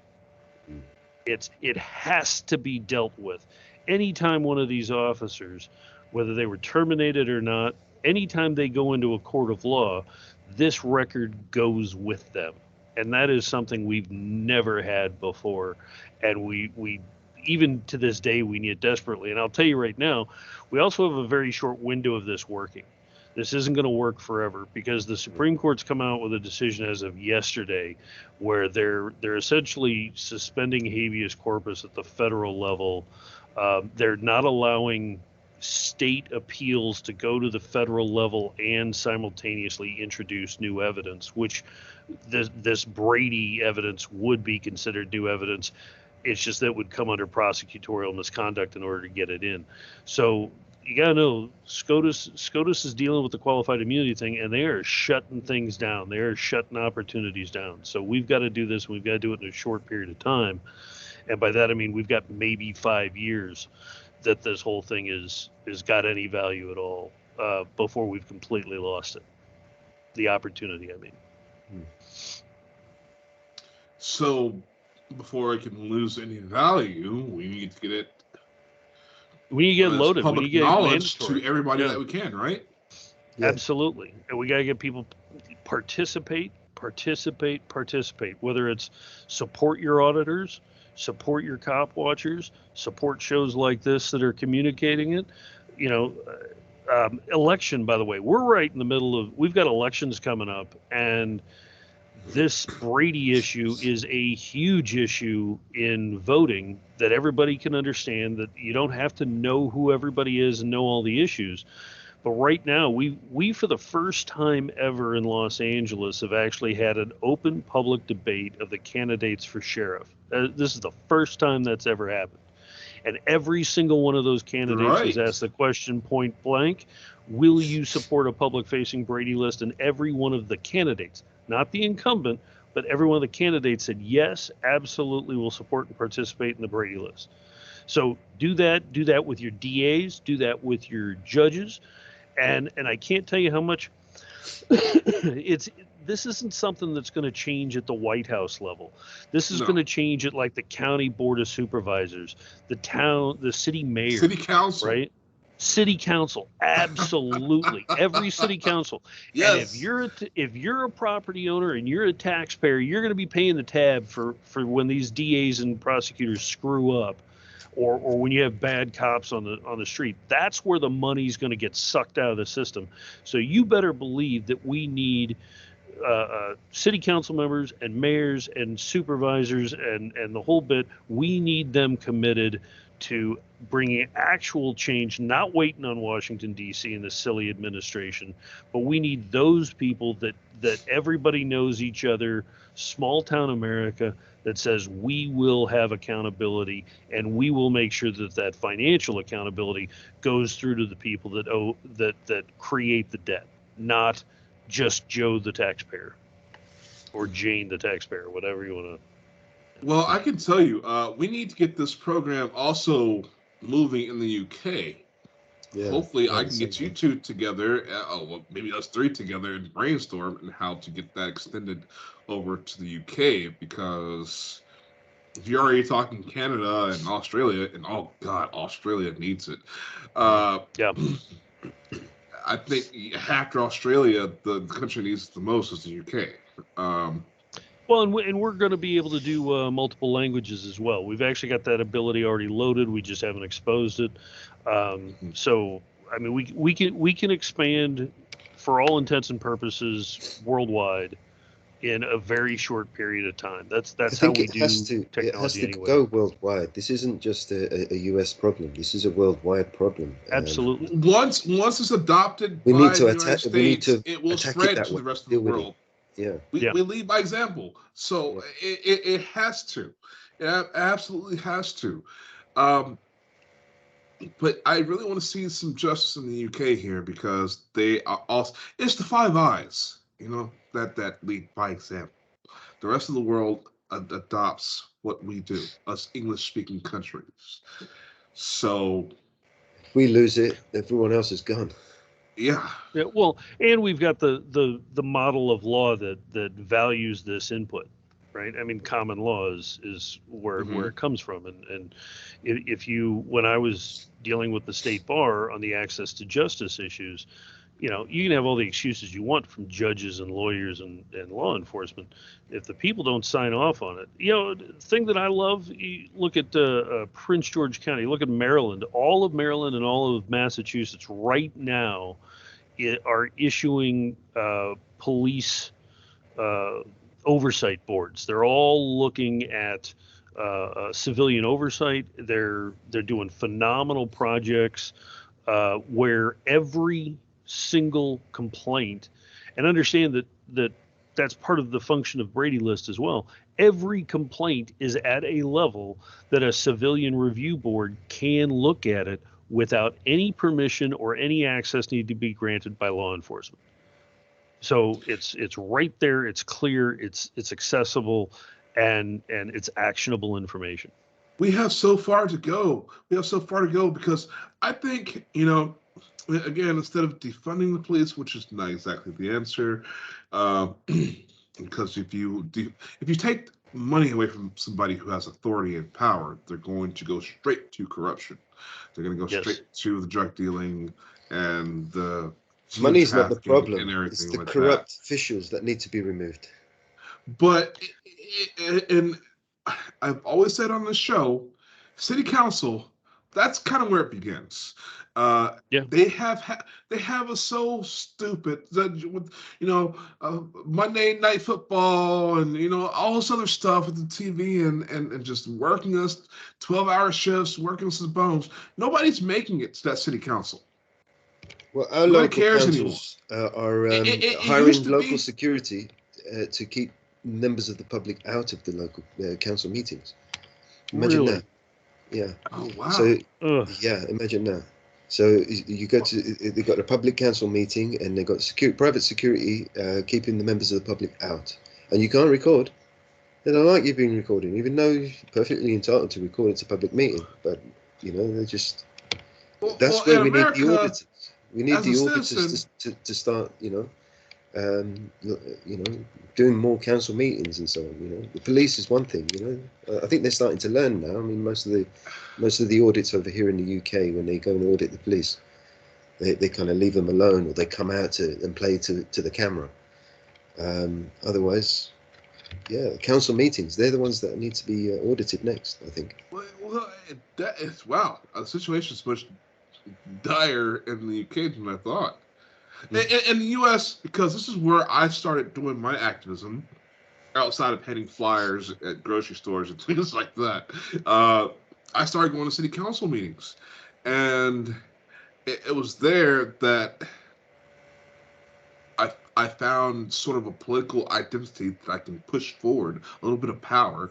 Even though I was not being listened to, but at least it was a place a forum where I can talk to the other politically minded people, and I gained some friends, some allies.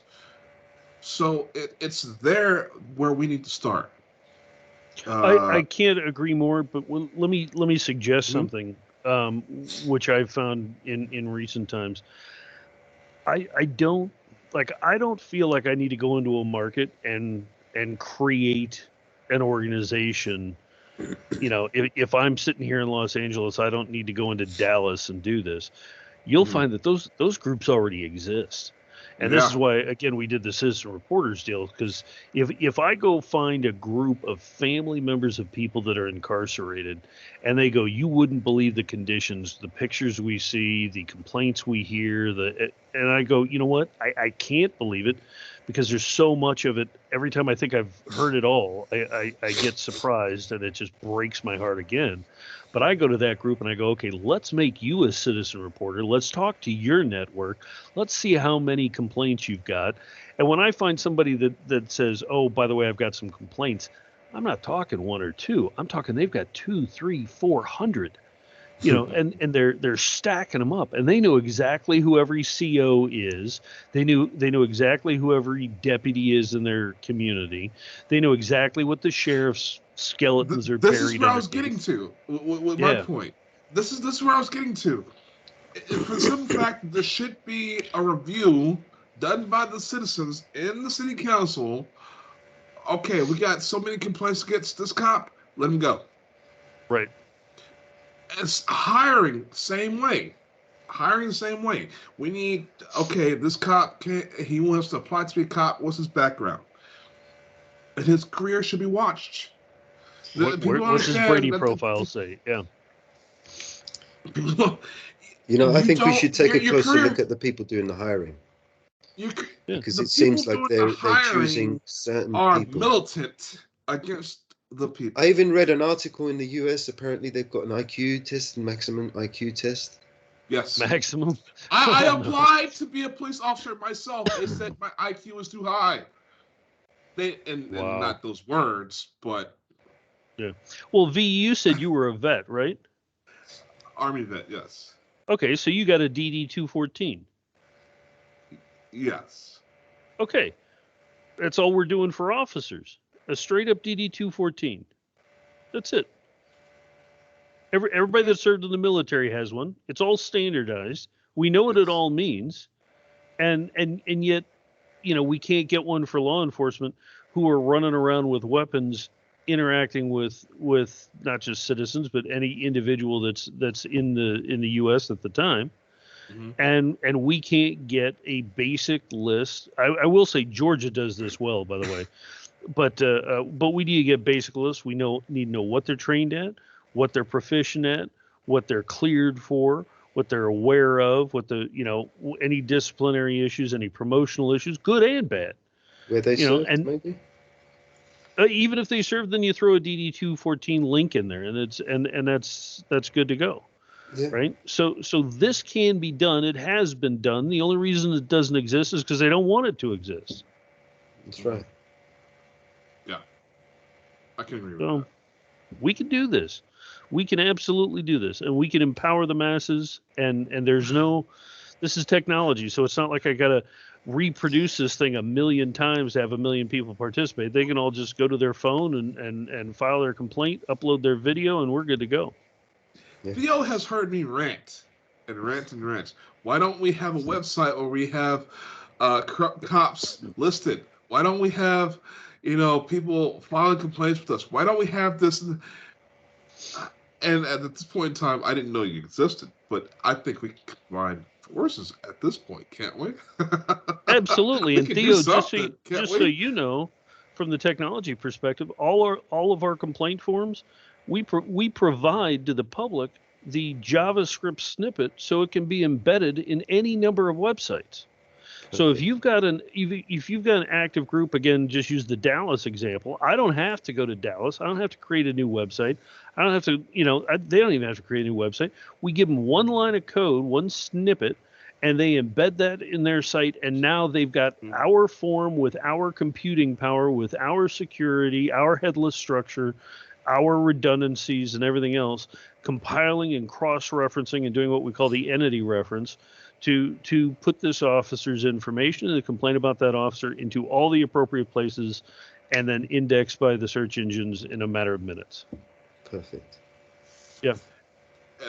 One of the things I do is I build websites for some of these auditors. Some YouTubers have had their channels deleted and so on.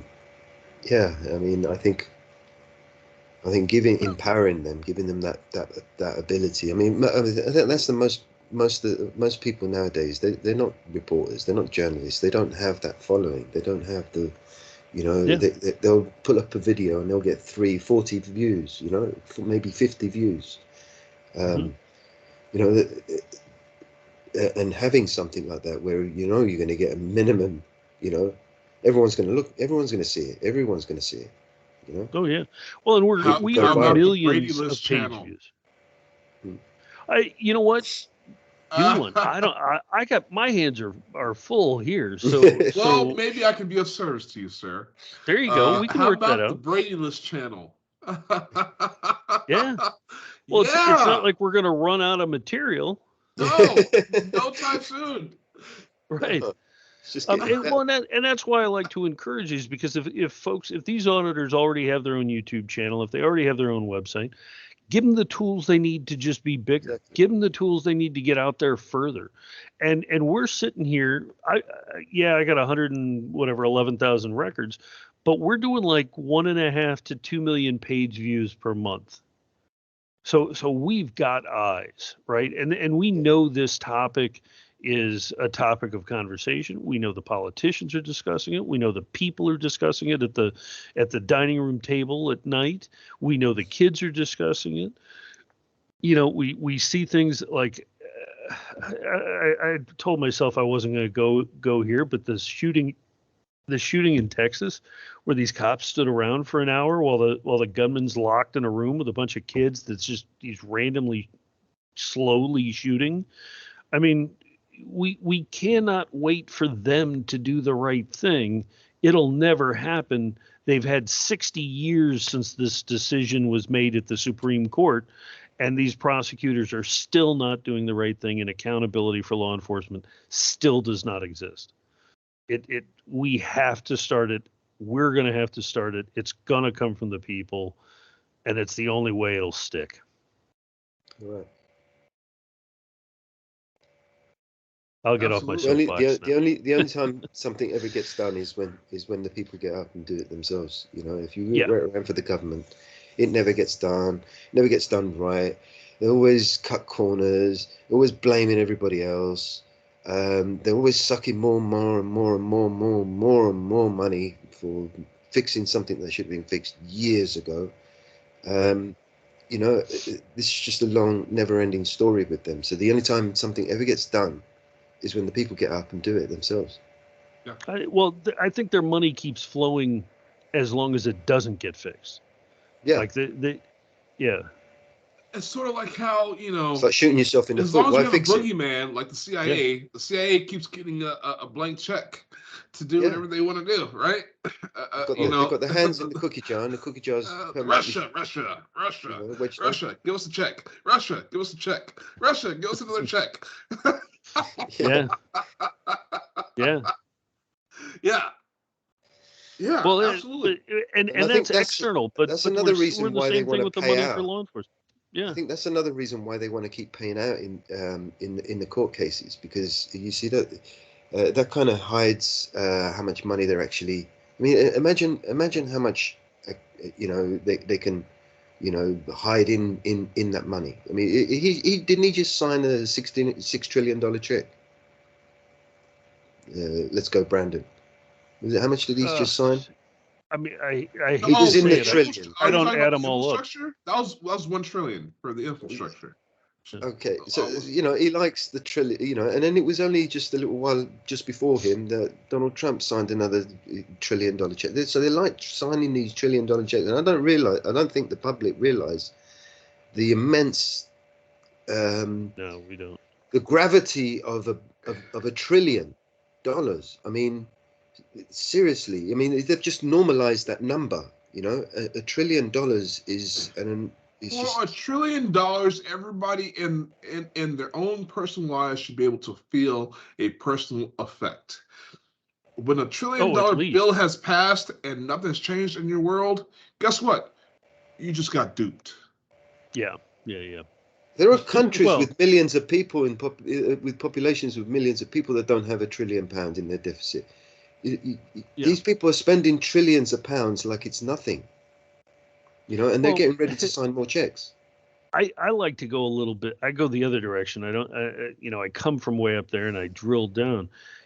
If you ever want to have a sheriff go to jail, right? Just if you just assume you don't like him and you assume he's a bad guy, and you ever want him to go to jail, all you have to do is create one investigation, and that's the investigation of the commissary system of the jail and prison for the county.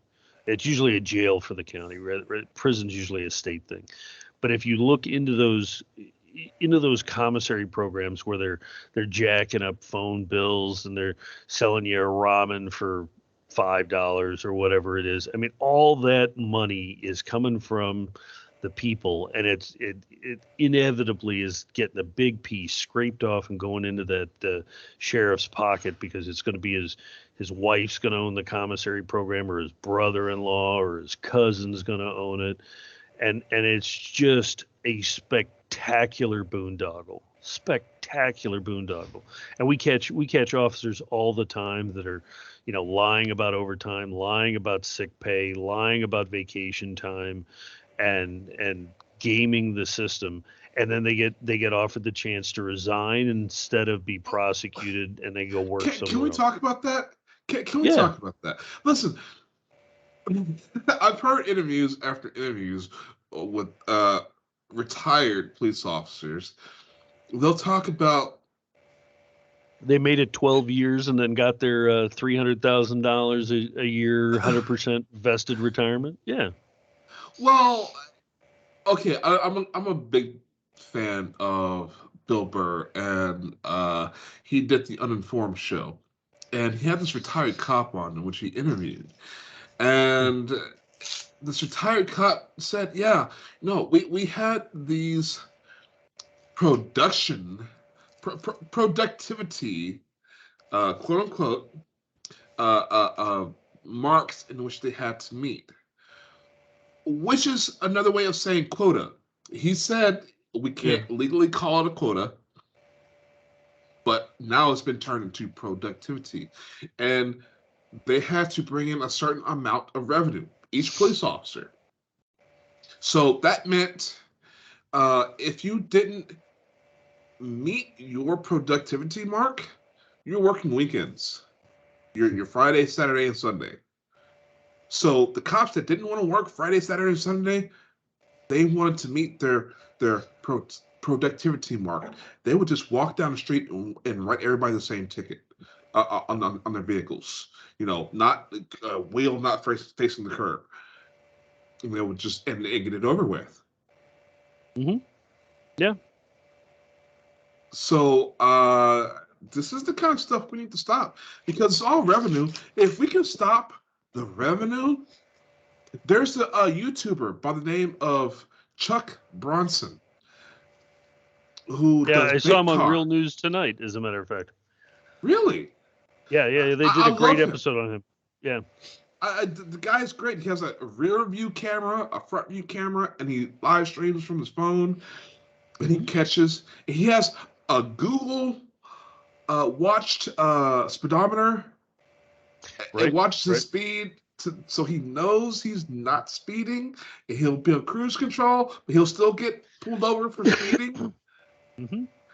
And he catches these dirty when he stops cops. at stop signs, so that they can't, absolutely.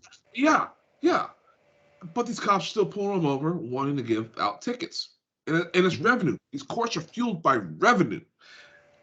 If each car in the United States turned into a bait car, I love the term bait. A bait car to catch these criminal cops, and then take all these claims to court. Let's flood the court system. All this stuff will be dropped. At risk of exposure versus them losing some revenue. I mean, they're just going to jackhammer something else in the system. Well, that's why we exist now. But because not only do we beat it in court, we record it. You got to record it, because if you go in and just beat it in court, it's not going anywhere. There's no discipline. There's no accountability. That's not gonna do anything. You've got to get it. You've got to file the report. You got to force the court to deal with the record.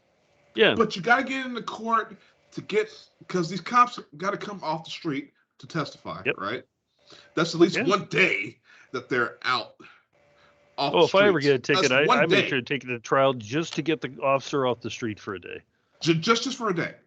Yeah. And so, and at the same time, if you find that they're dirty, they get fired.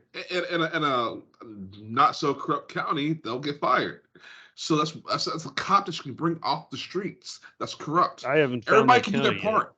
People don't understand they can do their part just by doing something as simple as that and ejecting a corrupt cop off the streets. Yep. But it's the retaliation that comes with it.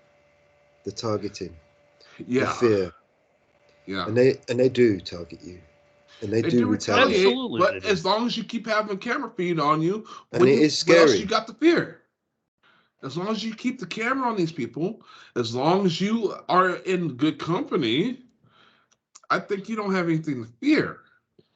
You get situated with a good organization. After you eject one of these cops out, get into one of these organizations that may have your back because they trust you in order to get in one of these perps off the streets. I've noticed some of these people, they don't care that you're recording. They'll quite happily do whatever they need to do. They know they've got a golden parachute. I understand that. But if they don't care, there's some people that are suicidal and they'll kill themselves. I don't care if they don't care. Let them kill themselves. I mean, all right, we just went on a tangent I didn't follow, but okay. just these cops that don't care if you're recording, and they'll just keep beating you, or they'll keep doing whatever. There's no good answer, because the deal is now that if the system, it's like that finger of death. If the Grim Reaper reaches out and touches you, they got you.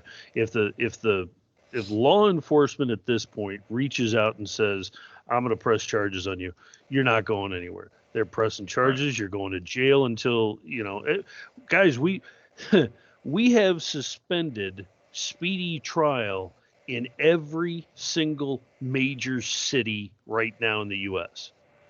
Constitutional speedy trial of 6 months is gone. It does not exist. Right? Will has talked about that because he requested a speedy trial, didn't he? He was denied, right? Well, it's across the board now. Yeah, it's and just so we're clear, that was pre-pandemic status. We just had a guy out of King County, which is the county that includes Seattle, Washington, just got out of jail after what was it, 8.5 years. He'd been arrested for murder. They never went to trial. He was never convicted of anything, and they kept him in limbo, sitting in jail for 8.5 years. That's not even supposed to be able to happen. There are remedies in the system that the judges have to openly ignore their obligations in order to not see them come out. We had one in Well, L.A. well, like that I sat there said, for 2.5 years. like I said, I've had drugs planted on me twice. Now the other situation, yeah, I hired a lawyer. I just learning how the system works. I hired a lawyer who would just push back the court date, push back the court date, push back the court date, push back the court date, push back Well, the if court he's your lawyer, then your speedy trial just went out the window all by itself. But the thing is, I hired him because I know and I understand the system. The system is getting flooded. More cases, absolutely. More cases. So I hired a lawyer to push back the court date, push back the court date, push back the court date. Half time, he pushed back the court date because he needed to. Right. So over a 5-year thing, they're like, listen, probation, it won't go on your record. I said, okay. I'm out. Yeah, deferred judgment, right. Yeah. So the system wanted to play me. I played the system. That's the only thing you can do at this point. You got to learn how these people work. Well, I'm not complaining about that. I wouldn't suggest to someone that that's going to work in every instance, or that's going to be in every case, or put it this way. It's not going to work. You could do that if you find yourself in that situation. I wouldn't go out and create a situation thinking that that's going to get you out of it, though. No, the only reason why it worked is the whole judge talked to me. Oh, you're so brilliant. You're so intelligent. Thinking that I'm gonna come up to the podium. Oh, inward this, inward that, bad language, bad behavior. Thinking I'm gonna be like that. But I shock people when I speak. Oh, you're so intelligent. Why are you even in my courtroom? You shouldn't be here. Yeah. And so that's that certain racism, reverse racism that I've taken advantage of myself personally. No, it's not going to work for everybody else, but that's what I took advantage of in that certain situation. More power to you. More power to you. I at some point when we look at this type of system and the standardization and the scale of it, I can honestly say I have a lot of faith in judges. I have more faith in juries, even though I recognize all of the above are flawed. I would like to think that I contribute and impart an efficiency and an accuracy. When we talk about Brady, that doesn't mean the individual didn't commit a crime, and we're not trying to get guilty people out of jail necessarily, but we are wanting to uphold that Bill of Rights standard that not a single innocent individual gets punished by the system wrongfully. Well, I mean, because as it stands, we have people treated as guilty before proven innocent. How many people have lost a year or two in county jail before they're let go for something that didn't do? That's 80% of those charged with a misdemeanor. Yeah, that's a year or two of their lives that. Oh well. Well, and jobs and living arrangements and relationships and I have been in that situation. 5 months behind a suspended license I didn't know about because I was in the Army. I come back home. I'm driving in my car. Ooh, targeted, suspended license for no reason whatsoever. 5 months. I spent 5 months in jail. Lost my girlfriend, who's pregnant. Didn't let me see the child. Lost the car, my property. I lost everything. As you just said. You know what you're talking about. That's the damage. Yeah, that's the damage that's being done. And I don't think the general population knows the damage that's being done. And I don't think they know the coercion that follows the plea bargains. And I don't think they know the financial hardship that's continued. Do you think it's deliberate by design? No, I think it's malicious indifference. Wow, I like the term, malicious indifference. Yeah, it's well when you look at it, like there's a certain level of incompetence, and then there's a certain after a certain point, you go, well, you've been incompetent for so long, you've got to know you're incompetent, and it sort of turns into, well, I don't really care enough in order to not be, incompetent. So it's malicious, and it's comes entirely from indifference. I talk to judges all the time. They have no idea the damage they caused, none whatsoever, and they think none whatsoever, and they think that they're thinking at this high level about a complex scenario and a intense level of variables. And I always like to say that lawyers like to say that they're playing chess and we're all playing checkers. Thing is, I'm in tech. I play Go. All right. Yeah. I deal with a level of complexity. I deal with quantum computing. Same thing with my partner Theo here. Yeah. I'm dealing with complexity. I can look at the solid majority, and I'm talking 95% of what goes through the courts, and I can say I can commoditize it, I can automate it, I can automate the workflow and accomplish this task in a fraction of the time and a fraction of the resources. And they look at me and go, "Oh, it's complicated." And I go, "No, it's not. No, it's not. Not the slightest." Well, that's every department of government. Oh, it's going to take 6 months, or it's going to take some odd years. Why? I know as a person, I could contract somebody and get it done in a couple weeks. All right, so here's a little bit of Schadenfreude that you can enjoy with the Brady List. When we did this, we've got all these officers going in, and I'm talking to law enforcement. I'm talking to prosecutors. So they said, well, we have to have a process if an officer wants to have their name removed from the list. And I said, you know what? I think that's a beautiful thing for a bureaucratic form. We should make them fill out the form, and we should make them provide the evidence, and we should make them make a statement, and we should make them check a box that says, I've been advised of my rights under Title 18, obstruction of justice of the U.S. Code, and Title 11, destruction of evidence under the U.S. Code.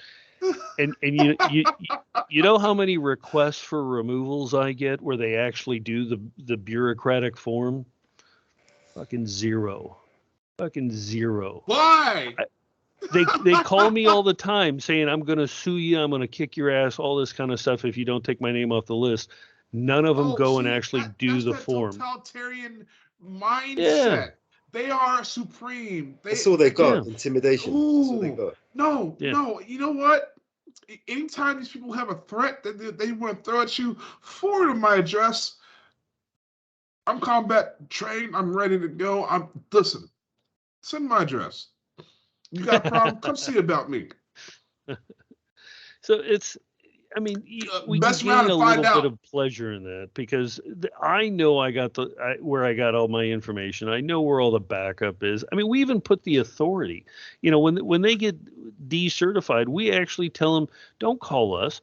Call the state post department. They're the ones that decertified you. This is your legal case, not ours. Ask them and put my contact information on there if they want to whine and cry about it. Let's get a video recording, at least audio recording of it, please. Yeah. Well, my friend, you are someone I consider an ally, a friend, a brother, in arms here. You can always contact me anytime you want, any hour of the day. I will never turn you away.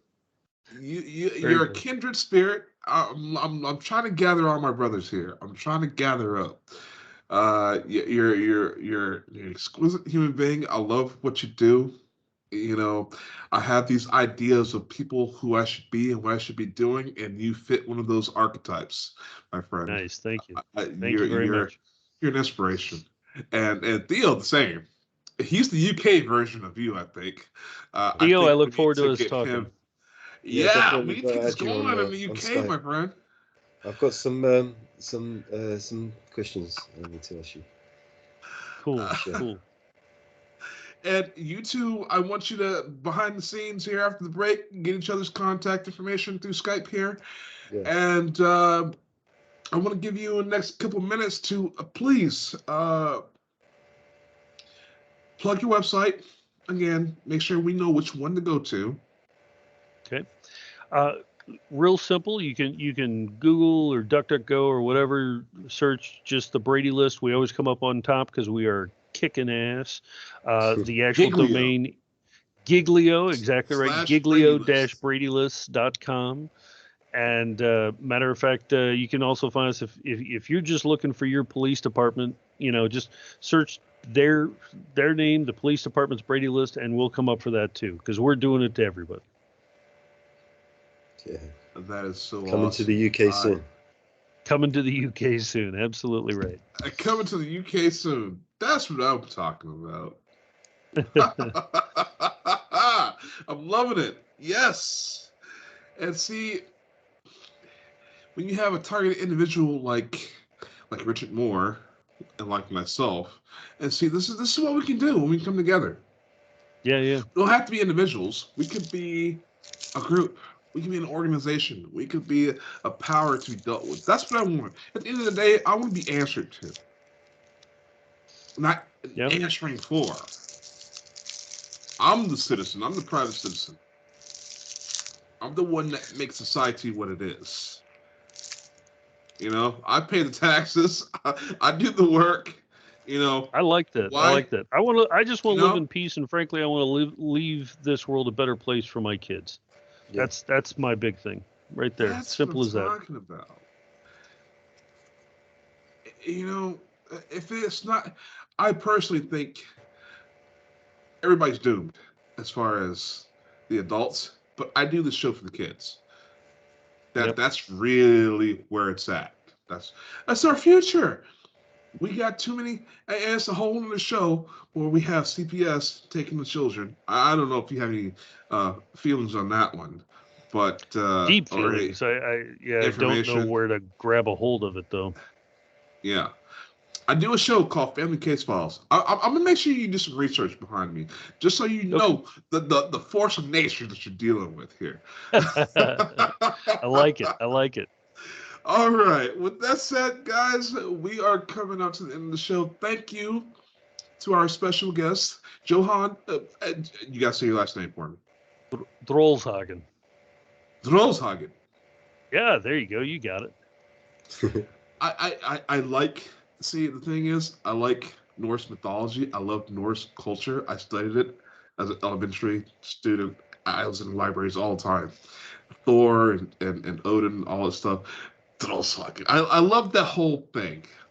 So just tell me once and I got it. There you go. I love that culture. But anyways, and we have Theo on the show as well. Thank you for dropping by. Yes. All right. It's been another episode of the Red Pill Hardcore Radio Show, guys. I'm your host, Gene. And remember, in the land of surveillance, the man with the third eye is king. Conan, what is best in life? Crush your enemies, see them driven before you, and hear the lamentation of your women. That is good.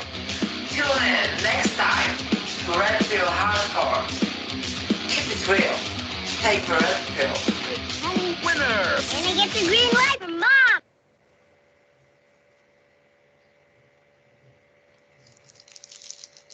All right.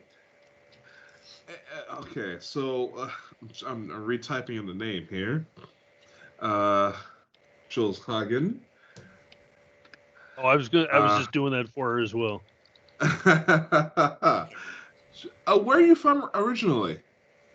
I'm an American, but I grew up in Germany. My father was American military Army, actually. Okay, so yeah. Kind of grew up all over the place. Air Force. But, yeah. He was all over the world. He had me 2 years before he wanted to retire, so that's why I was in the United States. Gotcha. Yeah. Yeah, so, it's an interesting way to be kind of outside the system. You can always kind of look in from that outside view. It's a different animal. Yeah, most definitely it is. Well, I hope to get you connected with Theo here. Theo, can you I make the just Skype added connection? I just added you on Skype. I never use Skype, but that's okay. Just so you What do know, I hate using I'm on Skype. Telegram, Discord, Skype. I just yeah, couldn't I mean, get it. I'll follow anything. I just couldn't get into my StreamYard, and plus I didn't have all my assets from ready previously. I'm so out of practice. But Can you from send now me on, I'm your going to be website link as well, please? I've got my media split up into 3 ways. I have my regular audio show, and then I'll have an audio video cast of the radio show, and then I have my TV show. I have a whole different professional setup for the TV stuff. Well, you're all over the place. I'm all over the place. Theo, I put it into the chat, just so you know. I'll check it now. Yes. And I'll throw my email in there, we too. need a UK version of this, for sure. We need to get this in the House of Legislation or House of Parliament, whatever it is you call it over there. The UK. Yes. Well, you know, just Theo, what do you usually develop in? Just out of curiosity, if you're doing websites. Theo, most of the sites that I kind of build, I mean, it's not me that's using them, right? So I'm trying to build them and make them as easy as possible for most people. Theo is so modest. Theo used to be an IT tech professor. I have to interject here because he's so modest. This is the guy that knows. He's in the know of the know. So I think you two together would be devastating. I use WordPress for most people. I do kind of depending on what exactly they want to do, right? Can I blow your mind a little bit? Go for it. Yeah, I'd like that. I just built Brady List is just built in Drupal. Yeah. That's it.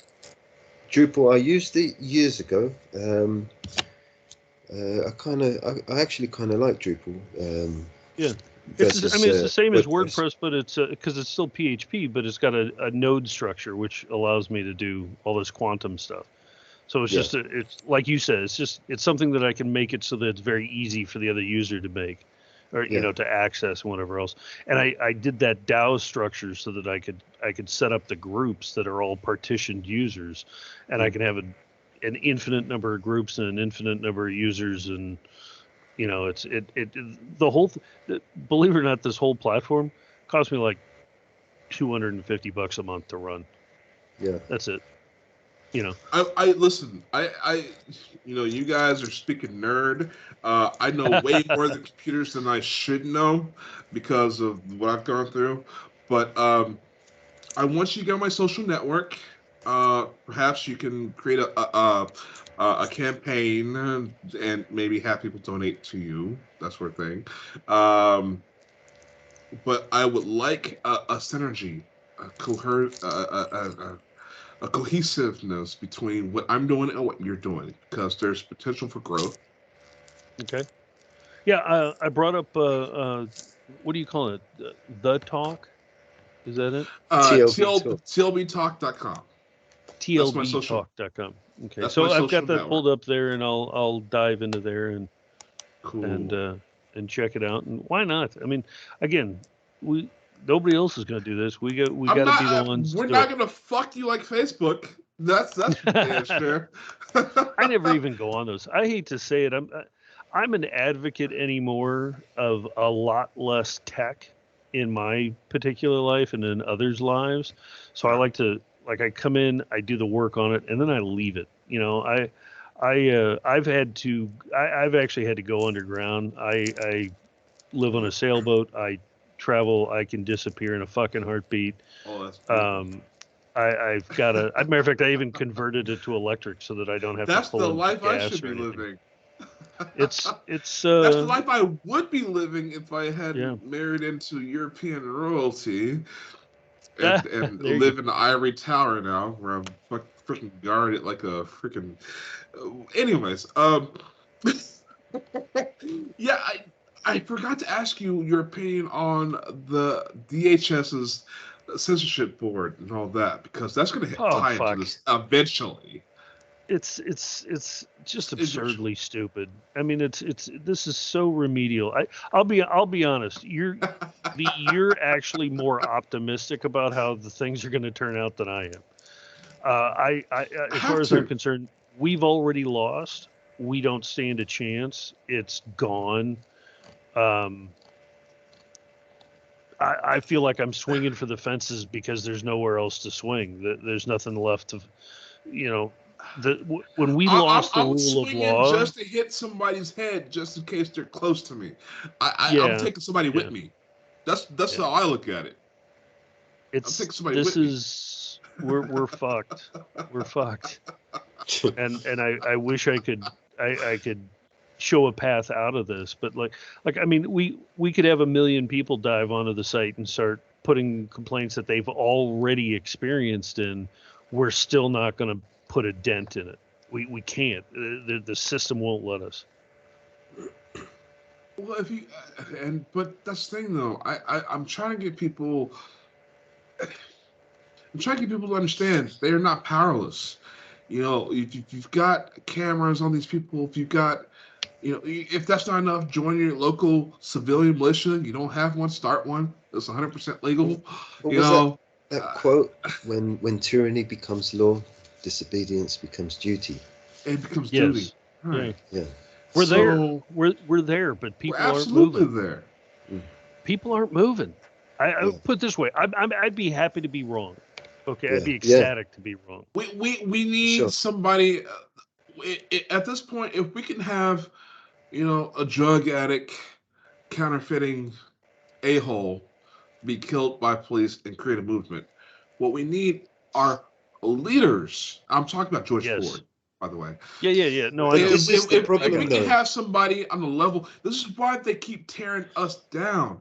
Exactly. Black Lives Matters. All these women, the leaders of Black Lives Matters, ripped off everybody and bought themselves homes. Have you heard homes. about the porn bombers? But if we have a real leader anywhere, like Black Lives Matters or anywhere, who gets killed or murdered, you're going to have an explosion.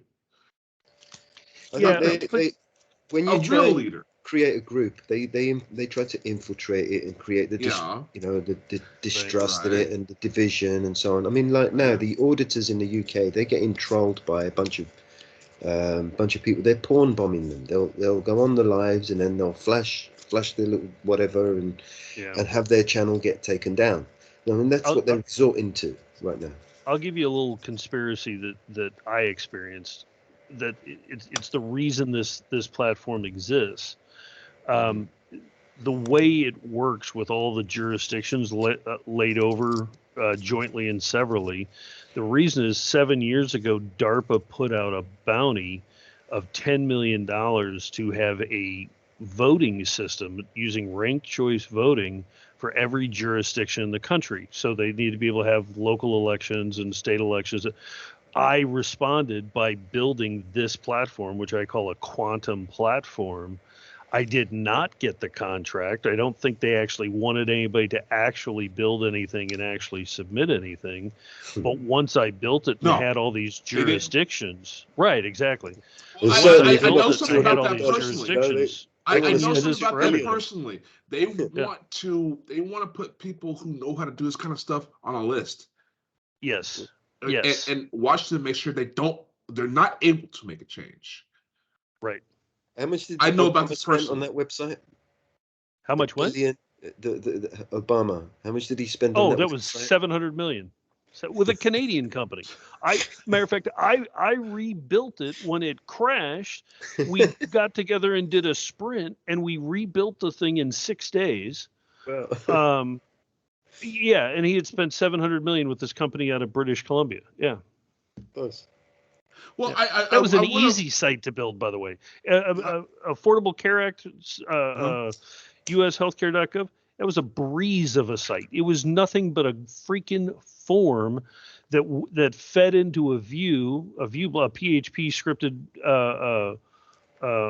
table that was then you made an endpoint and you just gave the endpoint to the insurance companies. That was it. That was the entire site. Yeah. Well, I just want to just verify what you're saying, because I've been watching the NSA. I've dated mine, the NSA. They hate me. They hate my guts. Uh, uh, the thing is, their online presence, you can tell the difference between each uh, agency. The CIA on Facebook, they want to Mm-hmm. share old war stories with you, old propaganda, whatever. Right. You move over to the FBI, they're sharing stories of criminals that they have caught, may or may not need your help to catch somebody else. Da, da, da. But if you go to the NSA's Facebook page, it's nonstop. Hey, apply with us. Hey, take this challenge. Hey, come to this convention and show us what you can do. Well, their head And general they're came not out and said, hiring anybody. No, right, they're all private yeah, contractors now. They're hiring private contractors because of yeah, it's basically deniable agent, right? So if they need to do something, if right. they need to do destabilize a country or take down some group or whatever, they want to be able to deny that they had anything to do with it. So they hire Well, out Cambridge private Analytica is a contractors. Anybody bunch who's of capable pussies of anyway. doing anything Yeah. is put on a list. Yep. They have their own list, and this is why we need our list. This is why we need the Brady list. And I'm going to tell you, we're going to need to go far beyond the Brady list to reach these feds and these shadow governmental agencies. We're going to need to do some serious ass kicking and house cleaning. I'm So ready. I'm ready. I wish I was I'd like optimistic, man. I'd I'm like to ready. set up a version of that site I just looked at for the UK. I mean, would you be happy to help me along with that? I don't even need to do a version. I can just connect another domain and put those jurisdictions and then offices, and it's done. We can have it done in like 2 weeks.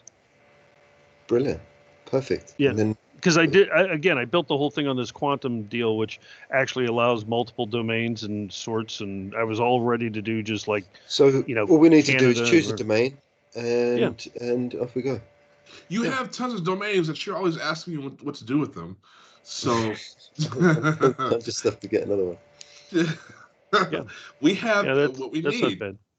Yeah, I mean, these two brilliant minds that are alike in my mind. You two together, I think, would be devastating. Devastating. I'm game. Everything I look for lately these days, I'm looking for the people that are out there on the front line, on the street, on the organize. I'm not an organizer, right? I'm a geek. I'm just comfortable here, right? But you get those organizers, you get those people that are badasses at motivation and call for. I hate to say it. I'm as white as they come, and I don't even get invited to like white supremacy stuff. I'm pissed. Right? You see me walking down the street. You don't think I'm a cop? I mean, come on. Right? I don't get invited to shit. Well, no one wants you. You're too jolly. You're too jolly. I don't know about that, but yeah. I don't know. But so it is what it is. And I love the idea of getting that momentum going. And I like to support that momentum. I'll be honest, as I've told you, V, it is heartbreaking for me to see the records that I'm seeing. And I don't have that emotional. I don't have an emotional reservoir to draw on anymore. When you do this sort of thing for as long, how long have you had to? 15 years? No. It's 2018. 2018. We're like 4 years. 4 years. Yeah. Okay, so I'm not that far behind on my research because I found you 2 years ago. Yeah. So okay, that I don't feel would so have bad been now. Right when the narrative, the conversation in the public took off, right? So all the stuff like right around Chauvin's trial was when everybody just learned what a Brady List was. Most people should never need to know what a Brady List is. And most people shouldn't know what internal affairs is.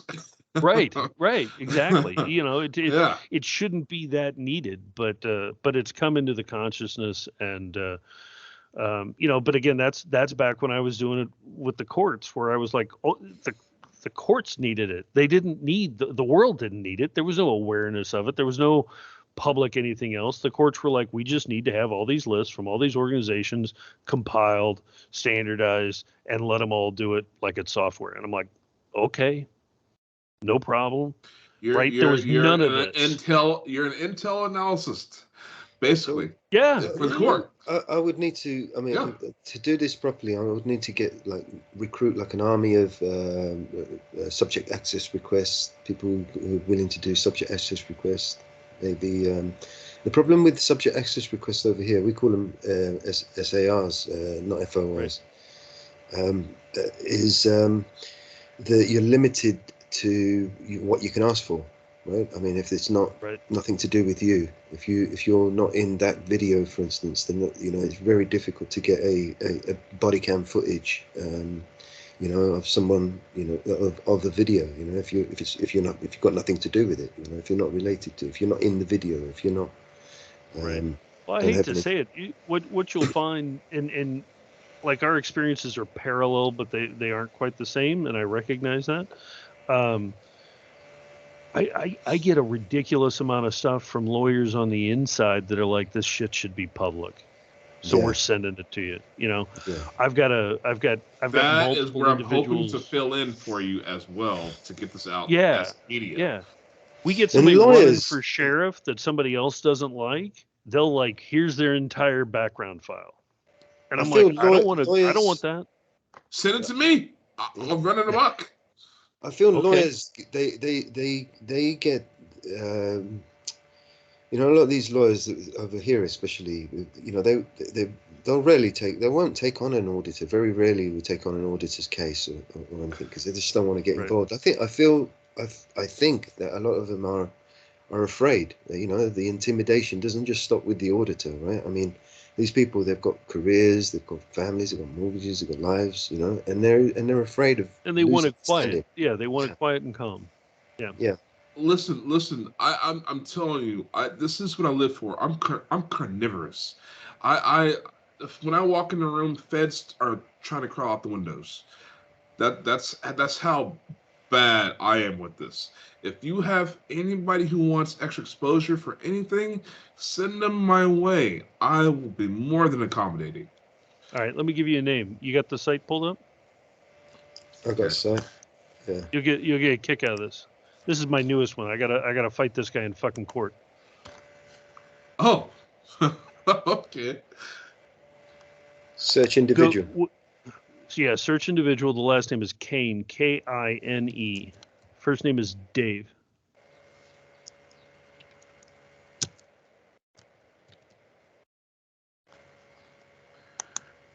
Hold on, let me get my browser open here.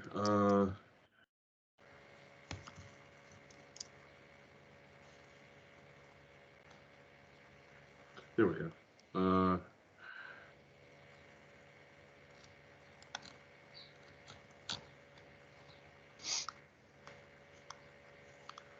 And where do I click? Brady offense. Yeah, click Brady offense, and then look at the first PDF file on the right. That search individual or search by employer. I'm sorry. Search individual, and it's Kane, Kain, Kain. And when you see Dave Kane, then click on his Brady offense.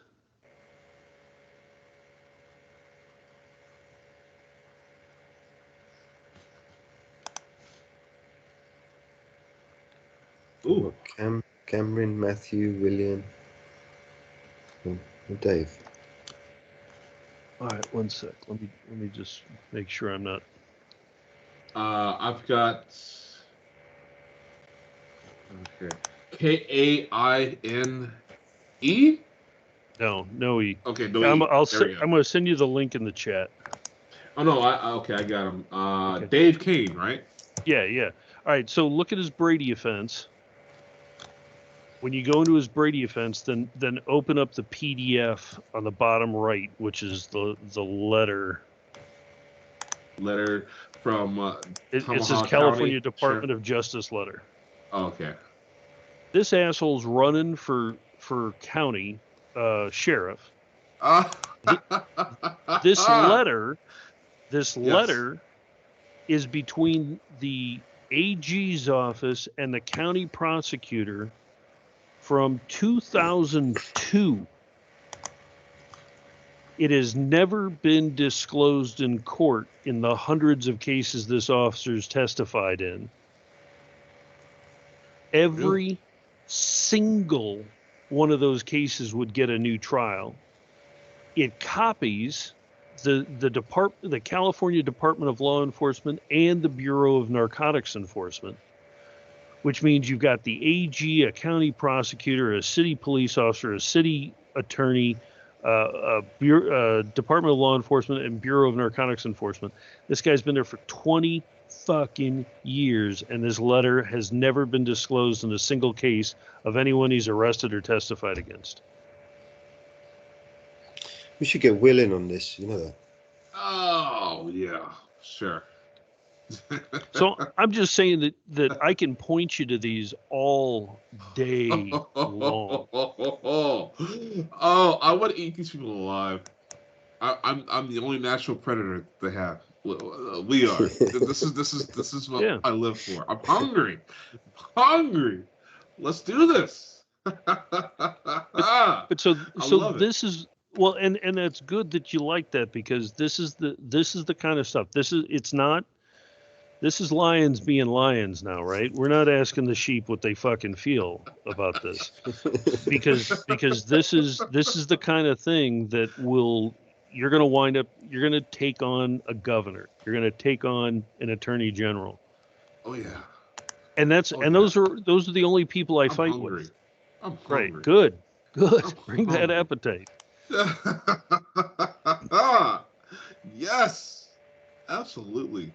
I love it. So California Department Justice letter and the letter from the county sheriff's office. Well, the letter from the county was the existing assistant sheriff trying to tell me to fuck off.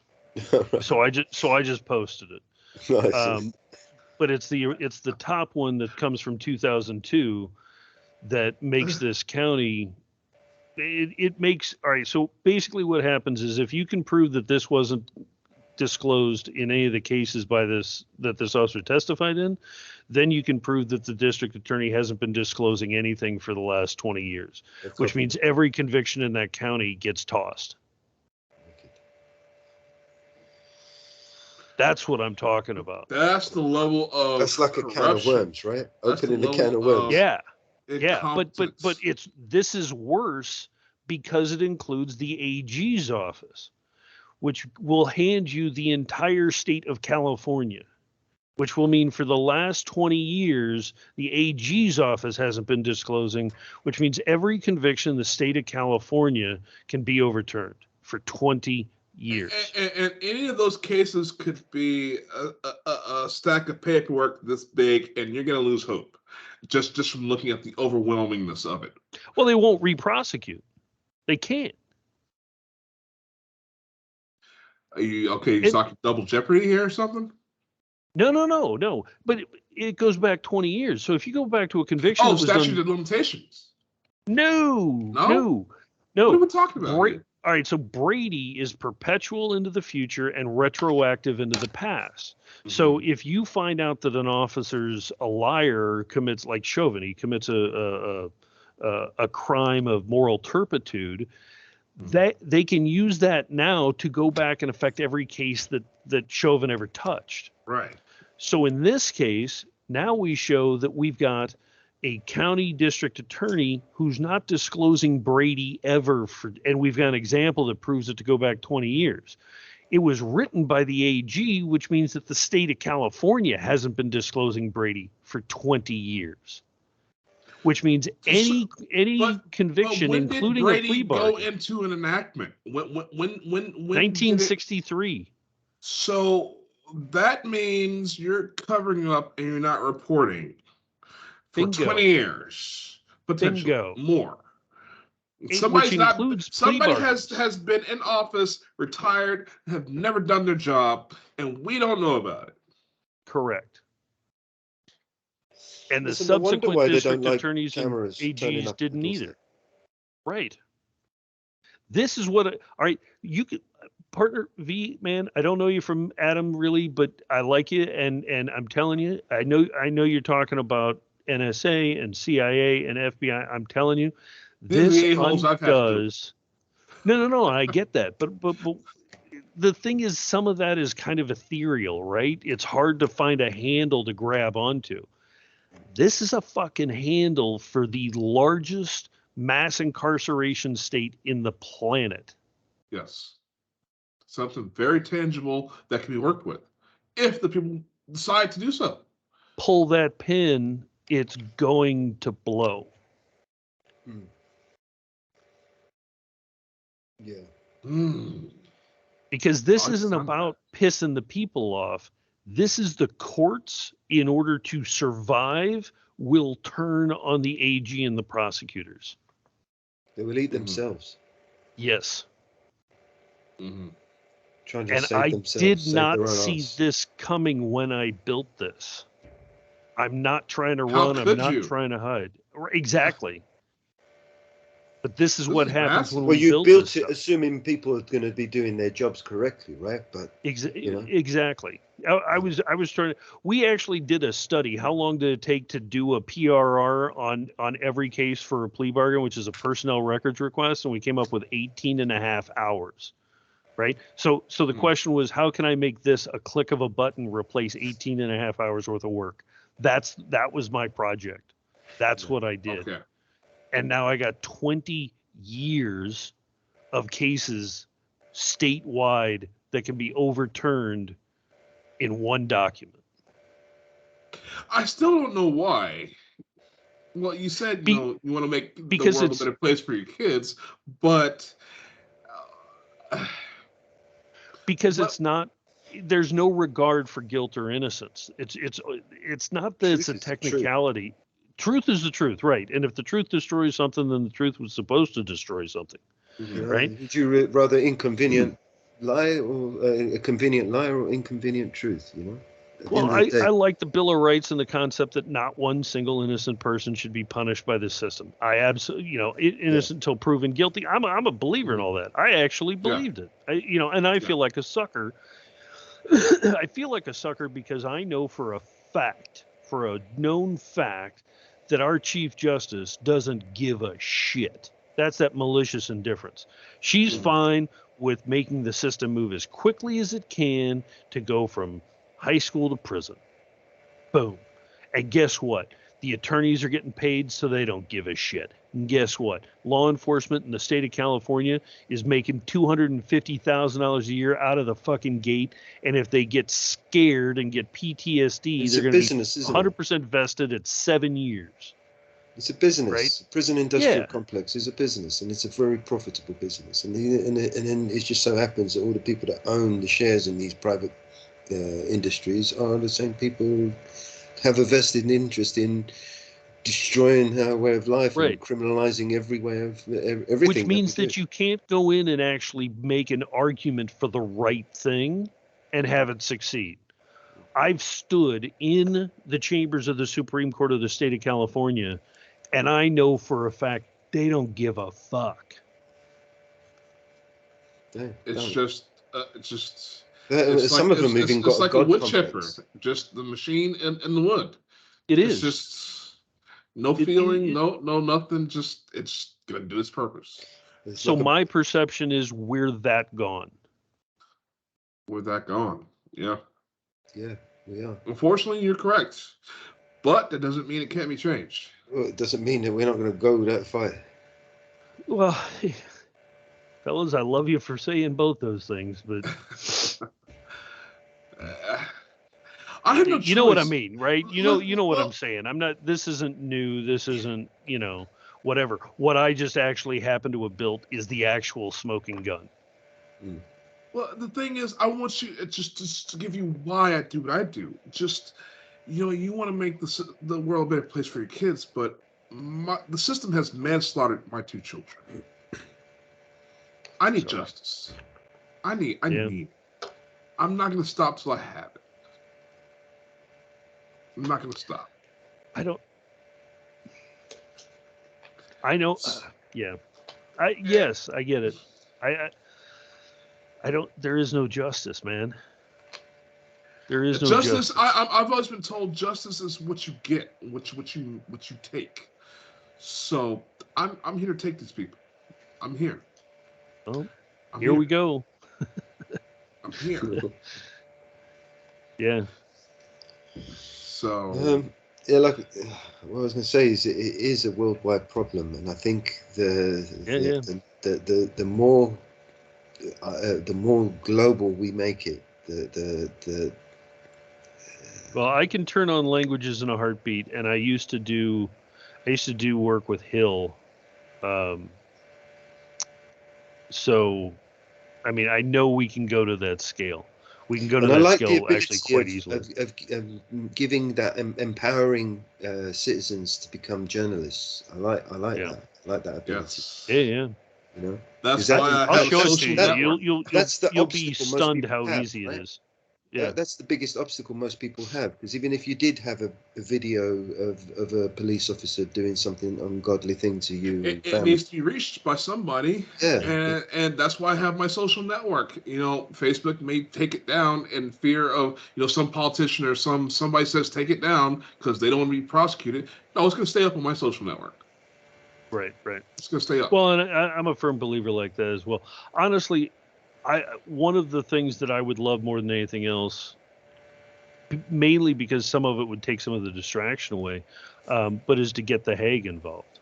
And I've pitched it, but they're just not having it. Making it global, you would have. You go through the Hague. You go through Hill. Yeah. The challenge is that as much as they want to, and I know a bunch of the professors and stuff that work with the Hill as well, is which is HIIL, by the way, not HILL. But so anyway, the Hague. I'll just say the Hague. Mm-hmm. If they're working with the World Court at the Hague, they like these types of scenarios, but not when they come from the U.S. and not when they start in the U.S. Right? So they want something entirely different. That they don't get the American money involved. They don't get the American politicians involved. They don't get the American military involved. And then they'll go through, like, they've got initiatives to replicate something like this. Like, it would be easy for me to go through Africa with each country functioning like a state. It's that fast. I mean, it's adding to a taxonomy. That's it. Right. So, the rest, and matter of fact, the law enforcement organizations I could do as an upload. I could have the whole thing done in like worldwide in 4 days. Mm-hmm. Right. And then add multiple languages and just deal with that being sloppy. Right. And I can even do different domains so that they're all on one system, but they have different domains so they don't even look like they're the same. I can even change the theme per domain so it loads a different theme and they don't even look alike. Yeah. Right, and then it's just moving fields around and changing CSS and HTML. Some fields won't be relevant in certain countries. So we change it. I can do it. I can do it per language, or I can do it per. Right, yeah. That's nothing. That's not a challenge. Put this way, there's no technology to that challenge. No. That's a coordination challenge. Yeah. So we can do this, and this ability should scare us. For the simple fact that it should scare others, right? And when President Biden just did this executive order yesterday, I've been when I worked on that Attils task force, that's the basis of the work that became the Access to Justice Office in the Department of Justice, right? And the gal that they just put in charge of it, Rachel Rossi, was a public defender here in Los Angeles that was aware of all this going on. I supported her running for district attorney when she lost to George Gascon. So I know those people, but I'm telling you, they don't want this. No. How about this? In their interest. I've got 25,000 clients that don't want to be a client. I need to get you another shows. Are you up for that? Yeah, whatever. I would like to contact let's pick a topic and dive in. Shows. Oh, okay, yeah. Well, Try I and mean, get for the some. Brady List, for sure. If you want to be a recurring person, like I would love for you to be, at least once a month, we can dive Yeah. into some things. I did my show Family Case Files, where I'm basically talking about how the government is stealing children for Title 4D because they're taking $3,000 a month out of our Social Security to take care of, quote unquote, take care of each child they steal, draining our Social And Security. I hate to say it, I've heard this stuff, but I haven't. You've heard this stuff. Like I don't know where to grab hold of it. It's still in. I feel like It's when I hear that huge. kind of stuff, I feel like I'm sitting in the middle of a tornado and it's blowing past me and I can Well, feel it, but I can give you a can't starting grab it. point. I can give you a starting Okay. point. This all began with MK Ultra. So the stealing of, you have trauma-based mind control. That's what MK Ultra was about. Trauma-based. Right.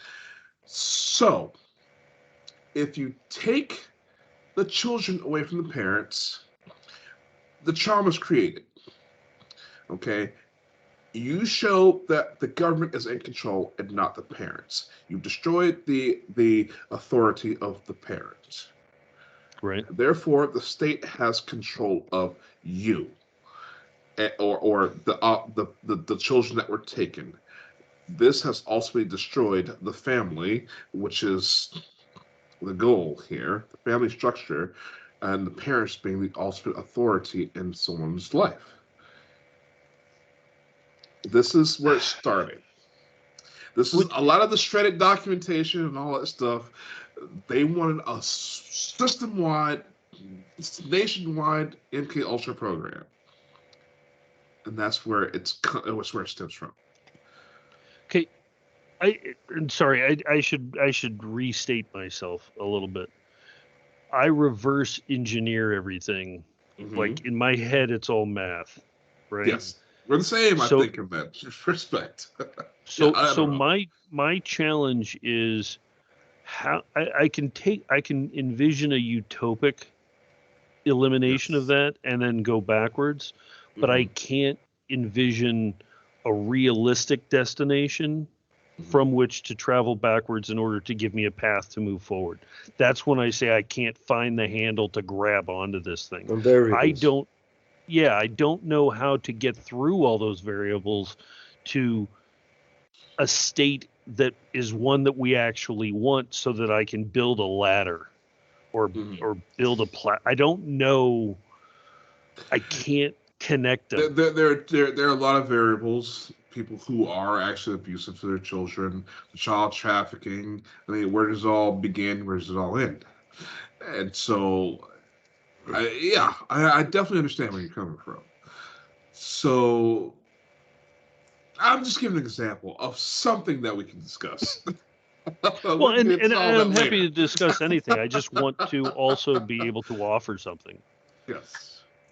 Right. Yes. And I hate the idea of not being able to offer something. I hate the idea of. We can talk about corrupt cops all day long. I can come at every angle talking about corrupt. I've been all over this thing. I can talk about corrupt cops. You know, the how you feel about the social. The social engineering behind it, you know, like white people calling police on cops just because they feel uncomfortable or they don't want black people around. You know, that we can go anywhere with it. Put it this way, I'm happy to go for the ride, right? Yeah, go for the ride. If I just look at it as a ride, I'm like, we're just gonna go, and and I really do enjoy it, and I shouldn't say enjoy. I feel compelled to do it, but. Yeah. Well, something I covered all week long was, I don't know if you've heard of the story. There's a white 9-year-old kid who crosses the street to the neighbor's house to with the noose or something. Whipping on the door of a black house with a whip, with an actual whip, demanding that the little girl comes out, the black little girl, because he wants to whip her ass. Okay. I've been covering the story all week because the police just thought of it as so nonchalant about the situation. No, there were no arrests made till the white father came outside with a gun and discharged it. But it was okay for this white kid to walk around with a whip, wanting to whip black kid. I blame the police for not acting sooner. They didn't. They did not want to act. Then it wouldn't. Then that guy wouldn't have brought out the gun, right? Okay, with the way I speak, I can call the police, and I've done this. I've called the police, and they'll be there within 30 seconds. Where I lived, okay. Black woman, black voice. However you want to view it. You can tell it's a black woman phone. They say, "Oh, well, we might send a unit if there's one in the area." I've noticed a difference. Let me ask you this, as a black guy, right? Because whether I'm right, wrong, or indifferent, I come at this from a perspective of being a white guy. Even growing up military and being out of the country, and I was always the whatever. Why haven't you all risen up and just blown the shit out of these people yet? Because we're peaceful. We're peaceful at heart. That's the thing. We're not the violent criminals that society I don't think it's criminal paint anymore. us as. But we're not. Don't worry. We have some warrior tribes, and I'm from one of those tribes. But at heart, it goes all the way back into antiquity. We've been conquered as slaves because we don't fight. We don't fight. We're at equilibrium with nature.